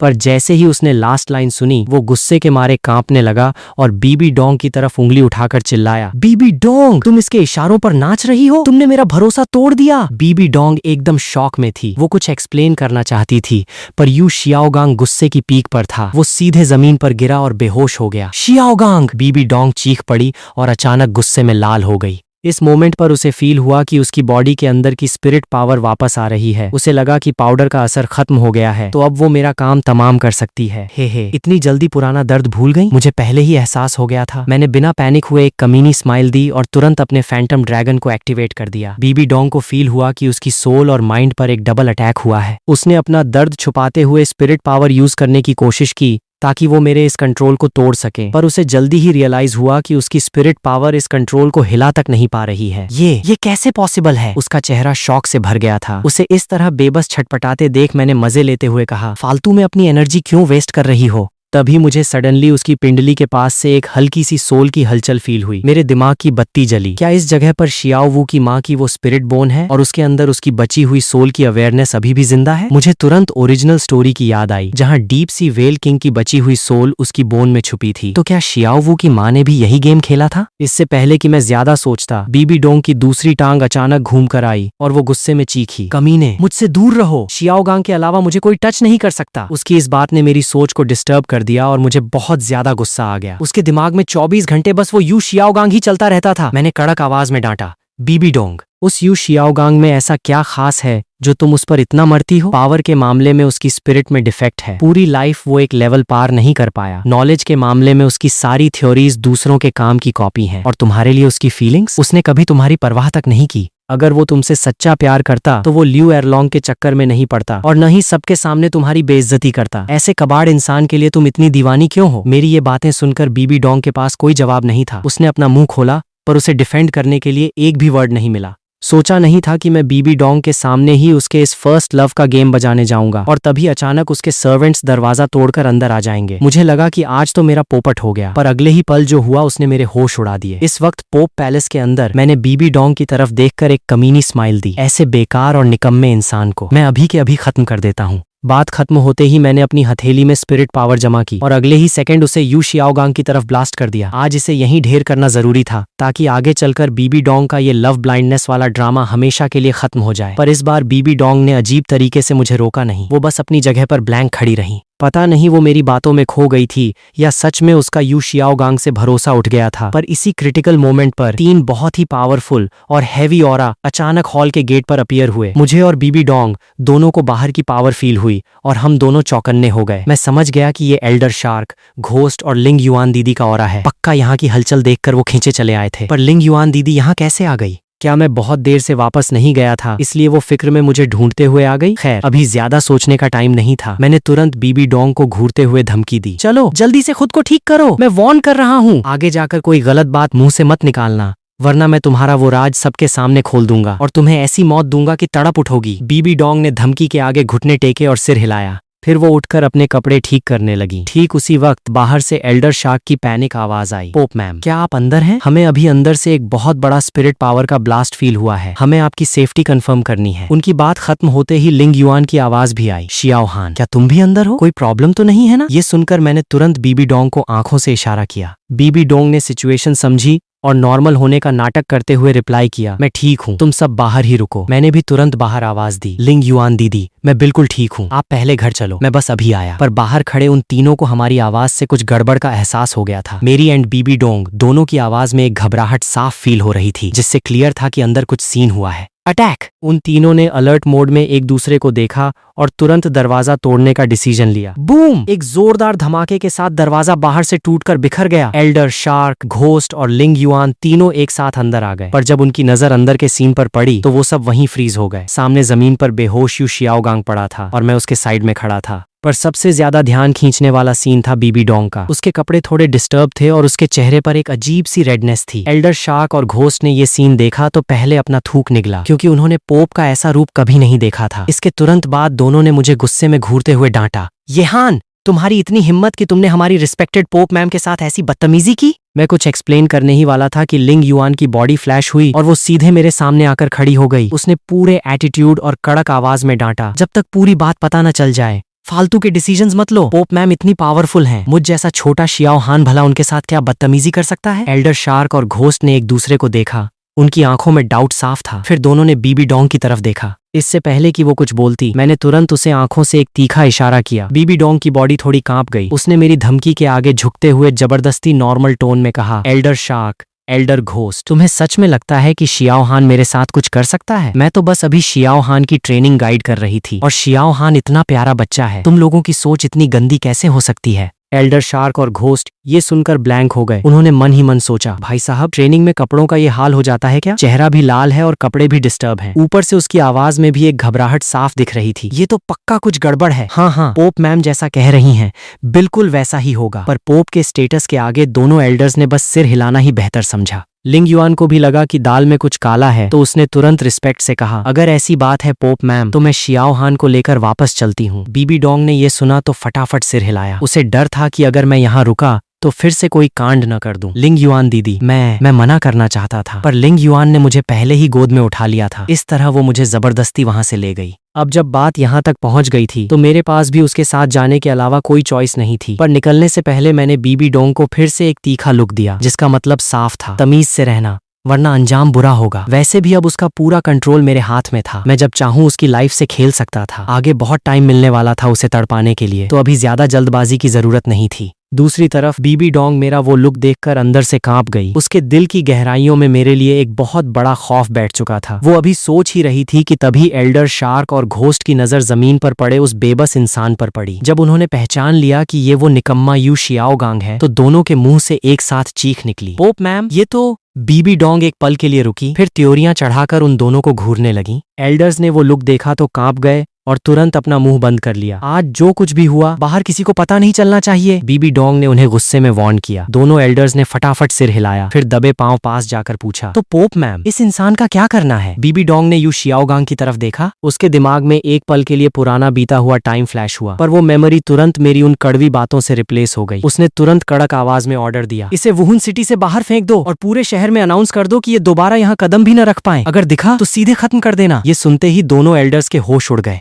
वो पिछले 10-12 सालों से पोप के लिए काम कर रहे थे, तो उन्हें पुरानी बातों का थोड़ा आइडिया था। पहले तो पोप हमेशा उसके आने का वेट करती थी, पर आज अचानक ये क्या सीन हो गया? क्या पोप का उससे भरोसा हमेशा के लिए उठ गया है, या फिर ये सब उस शियाओ हान की वजह से हुआ है? ये थॉट आते ही दोनों ने एक दूसरे को देखा और उनके दिमाग में एक बहुत ही क्रेजी कहानी बन गई। उन्हें लगा कि पक्का यू शियाओगांग पोप से मिलने आया होगा, फिर दोनों के बीच कोई बहस हुई होगी और पोप ने यू शियाओगांग को चिढ़ाने के लिए मेरे साथ उसके सामने ही कुछ सीक्रेट रोमांस कर लिया होगा। अगर बात ऐसी है तो आगे से शियाओ हान को पूरी इज्जत देनी पड़ेगी भाई। आखिर वो पोप का अंडरग्राउंड लवर जो बन चुका है। अभी तक गए नहीं? जब दोनों अपनी ही दुनिया में खोए थे, बीबी डोंग की डांट गूंजी, हाँ अभी गए। दोनों होश में आए, तुरंत झुके, एक एक पैर पकड़ा और उसे घसीटते हुए वहां से रफू चक्कर हो गए। अब कमरे में सिर्फ बीबी डोंग अकेली बची थी, जो आज के इस अपमान को लेकर अंदर ही अंदर घुट रही थी। उसे समझ नहीं आ रहा था कि मुझे इतने सारे सीक्रेट्स कैसे पता चले, न सिर्फ कियान शुंजी के मर्डर का, बल्कि सालों पहले यू शियाओगांग के साथ के उसके सीक्रेट्स का भी। और सबसे बड़ी बात, मैंने जो कंट्रोल उसके माइंड में फिक्स किया था, उसे वो अपनी पावर से हिला तक नहीं पा रही थी। ये सब उसकी समझ से बाहर था। लौंडे, तुझे ये सब कहीं से भी पता चला हो, पर जब मैं राक्षस गॉड की सीट पर बैठूंगी तो तुझे बोटी बोटी काट दूंगा। बीबी डोंग मुट्ठियां भींचे बड़बड़ा रही थी, पर जैसे ही उसकी बात खत्म हुई, उसका दिमाग अचानक चकरा गया। एक इनविजिबल पावर ने उसे खींचा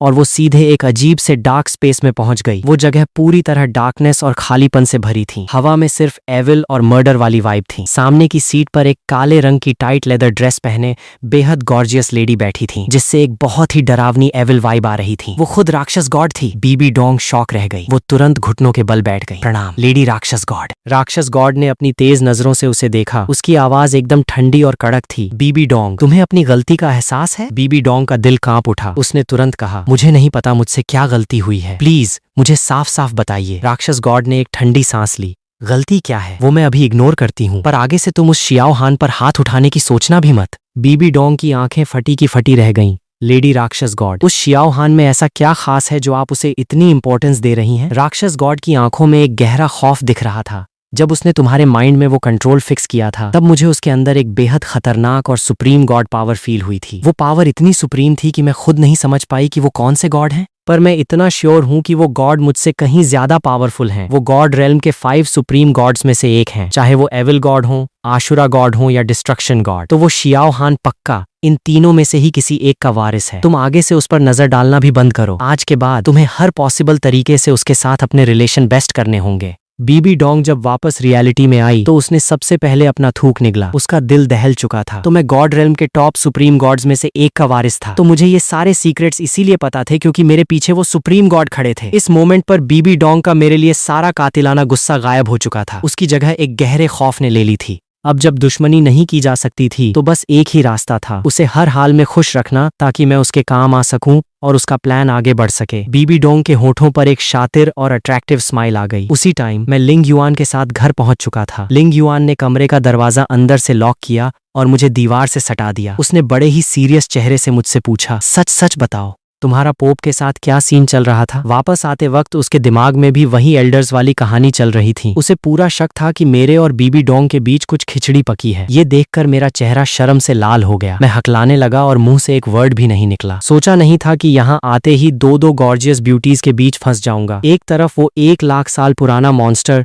जो 24 घंटे मुझसे चिपकने के बहाने ढूंढती थी, और दूसरी तरफ वो वुहुन पैलेस की पोप जो एक तरफ मुझे खत्म करना चाहती थी और दूसरी तरफ खुद मुझ पर लट्टू हो रही थी। तभी अचानक दरवाजे पर दस्तक हुई और बाहर से एक बहुत ही सॉफ्ट और प्यारी आवाज आई, मास्टर क्या आप सो गए? ये सुनकर मैं हैरान रह गया। ये आवाज शियाओ वू की थी। ये लड़की रात के इस टाइम पर क्या नौटंकी करने आई है? रात को भी चैन नहीं है इसे। सच में बड़ी आफत है। लगता है 2 दिन से डांट नहीं पड़ी तो इसके पर निकल आए हैं। मैंने थोड़े चिढ़े हुए टोन में कहा, अंदर आओ। क्रीक दरवाजा खुला और शियाओ वू धीरे धीरे अंदर आई। उसकी बड़ी बड़ी आंखें रोतू सी दिख रही थीं। मैंने रूखे टोन में पूछा, क्या बात है? मुझे इस चिपकू खरगोश से रत्ती भर भी लगाव नहीं था। अगर ड्रैगन गॉड के टेस्ट और उन दोनों मॉन्स्टर्स की रिंग्स का चक्कर न होता तो मैं इसे बहुत पहले ही लात मारकर बाहर कर चुका होता। शियाओ वू ने मुझे देखा तो तुरंत दौड़कर मेरी गोदी में आ गई। उसकी आवाज में थोड़ा रोना मिक्स था। मास्टर, मुझे फिर से मम्मी की याद आ रही है। नींद नहीं आ रही। आपने प्रॉमिस किया था ना कि आप मेरी मम्मी का बदला लोगे। कब लोगे आप? तभी तो हो पाएगा ना। ये सुनते ही मेरी बॉडी में एक करंट सा दौड़ा और मेरा दिल बेबसी से भर गया। इन 2 सालों में शियाओ वू का बीबी डोंग से आमना सामना होना नॉर्मल था और जब भी वो उसे देखती गुस्से और मजबूरी में रोने लगती। सिचुएशन को शांत करने के लिए मुझे मजबूरी में झूठ बोलना पड़ा कि मैं उसकी मम्मी का बदला लूंगा। पर उस दिन के बाद से वो बीच बीच में इस बात को लेकर आ जाती थी। कभी प्यार से नखरे दिखाती तो कभी आज की तरह रोने लगती। मुझे समझ आ गया था कि ये ड्रामेबाजी ज्यादा दिन नहीं चलने वाली।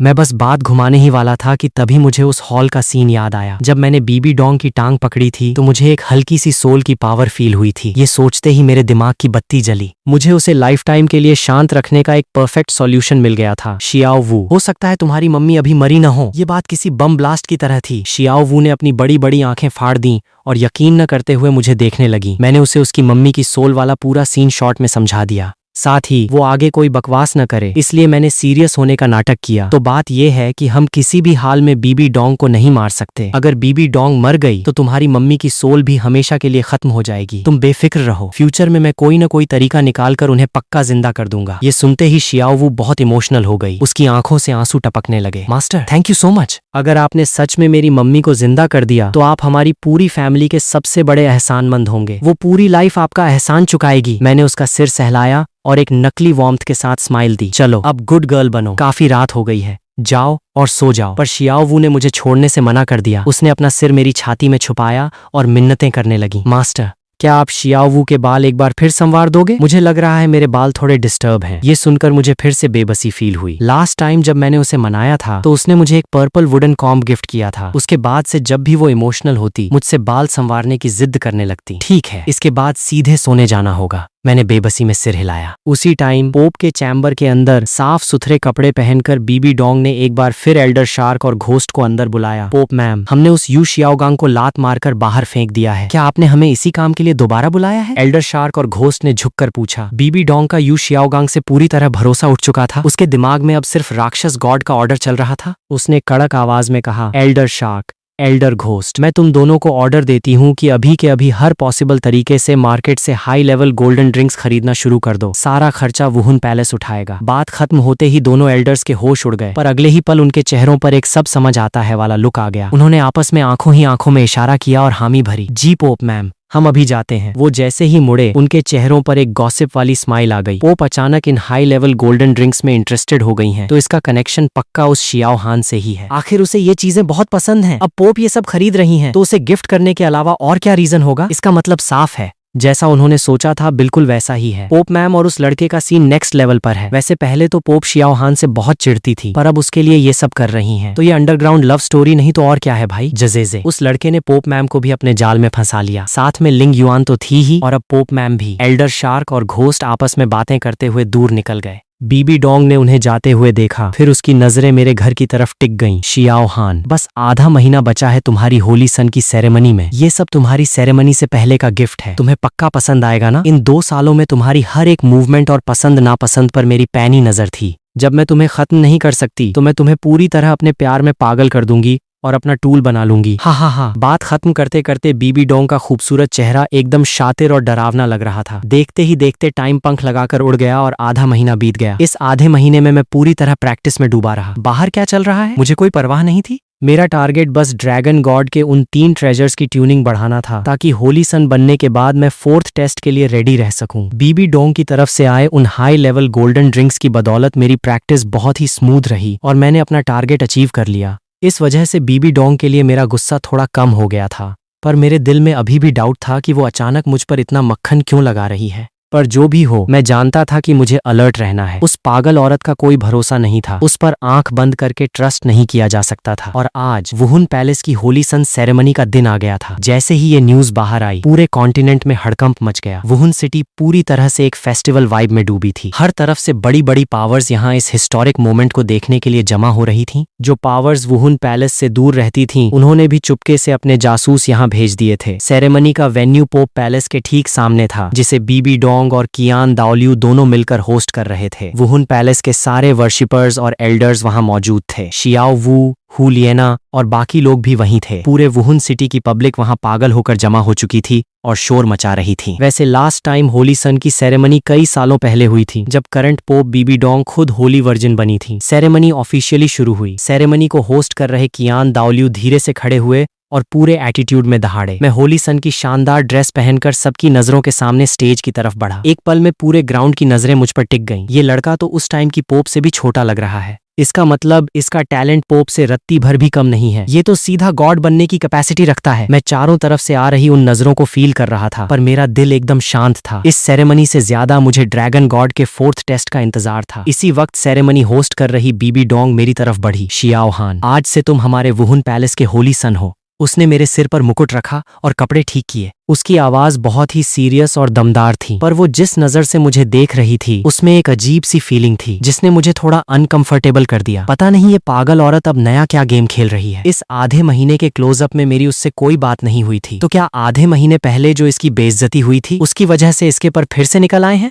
मैं अभी सोच ही रहा था कि तभी भीड़ में से एक अपोजिशन की आवाज गूंजी, रुको, मुझे ये मंजूर नहीं है। नीचे खड़ी भीड़ में से अचानक एक बंदा चिल्लाया। उसने बड़े एटीट्यूड में मेरी तरफ उंगली उठाई। ये लड़का तो अभी कल का बच्चा है, इसका कोई एक्सपीरियंस नहीं है। इसकी क्या औकात जो हमारे वुहुन पैलेस का होली सन बने। ये बात सुनते ही वहां का माहौल एकदम गर्म हो गया। नीचे खड़े कई लोग भी उसके सुर में सुर मिलाने लगे और मुझे देखकर चिल्लाने लगे, बिल्कुल सही, ये लड़का किस बेस पर हमारा होली सन बन सकता है? ये इस पोस्ट के लायक नहीं है, तुरंत नीचे उतरो इसे। उनकी ये बकवास सुनकर मेरी त्योरियां चढ़ गईं। मुझे समझ आ गया कि दाल में कुछ काला है। इन लोगों में कई स्पिरिट मास्टर्स थे, तो वो इतने बेवकूफ कैसे हो सकते हैं? पक्का इन्हें किसी ने पट्टी पढ़ाकर भेजा है। ये सोचते ही मैंने एक गहरी नजर बीबी डोंग पर डाली, पर अभी मुझे इन चिल्लाने वालों का गेम बजाना था। मैं जैसे ही एक्शन लेने वाला था और कियान दाओलियू के साथ बाकी वर्शिपर्स भी उन्हें शांत करने वाले थे, पर हमसे पहले बीबी डोंग ने बाजी मार ली। बदतमीज, होली सन की सेरेमनी में तुम्हारी ये बदतमीजी! डांटने के साथ ही उसने अपने हाथ की स्टिक को जमीन पर जोर से पटका। बूम! एक हैवी आवाज पूरे ग्राउंड में गूंज उठी। उसकी बॉडी का ऑरा 1 सेकंड में ब्लास्ट होकर पीक पर पहुंच गया। उसकी first spirit death spider king release हो गई। एक खौफनाक एविल ऑरा पूरे ग्राउंड पर छा गया। पर्पल, पर्पल, ब्लैक,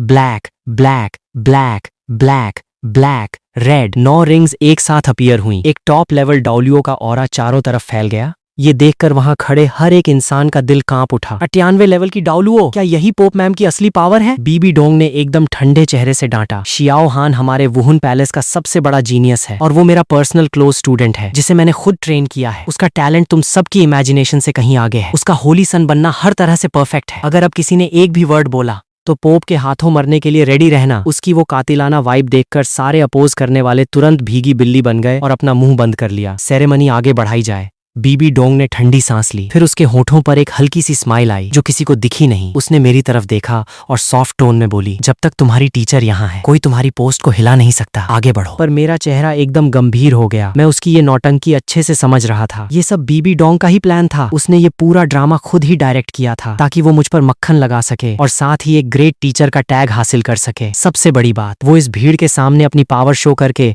मुझ जैसे होली सन का क्रेज कम करना चाहती थी। ये सोचते ही मुझे उससे बहुत ज्यादा चिढ़ आ गई। इस पागल औरत का ईगो बहुत ज्यादा था। आज मैं इस होली सन के स्टेटस को उसके आगे दबने नहीं दे सकता था। वैसे भी मेरी ट्विन स्पिरिट्स की बात कभी न कभी बाहर आनी ही थी, तो क्यों न आज ही इन सब के सामने अपना धाकड़ इंप्रेशन जमा दिया जाए। ये सोचते ही मैं पूरे एटीट्यूड में एक कदम आगे बढ़ा। मेरा राइट पैर जैसे ही जमीन पर पड़ा, मेरी स्पिरिट पावर का एक जोरदार ब्लास्ट हुआ। 2 ड्रैगन की दहाड़ के साथ light and dark twin dragon spirits अचानक पूरे ग्राउंड के सामने प्रकट हो गईं। एक तरफ होली और दूसरी तरफ खौफनाक वाइब का ऐसा कॉम्बो बना कि पूरा ग्राउंड उस हैवी प्रेशर से दब गया। पर जिस चीज ने सबके होश उड़ा दिए वो थी मेरी डार्क ड्रैगन की स्पिरिट रिंग्स का configuration. Purple, purple, purple, black. ये सीन देखना सबके लिए किसी बिजली गिरने जैसा था। पूरे ग्राउंड में एक बहुत बड़ा हड़कंप मच गया। ट्विन स्पिरिट्स, वो भी ड्रैगन टाइप स्पिरिट्स जो मैंने आज तक नहीं देखी। ये ऑरा तो साफ गॉड लेवल जैसा है और ये स्पिरिट रिंग्स का कॉन्फ़िगरेशन तो बिल्कुल नेक्स्ट लेवल है। तो यही है वो लड़का जिसकी वजह से वुहुन सिटी में लाइट और डार्क ड्रैगन का सीन हुआ था। ये लड़का तो सीधा गॉड बनने की कैपेसिटी रखता है। इस मोमेंट पर पूरे ग्राउंड में एक भी बंदा ऐसा नहीं था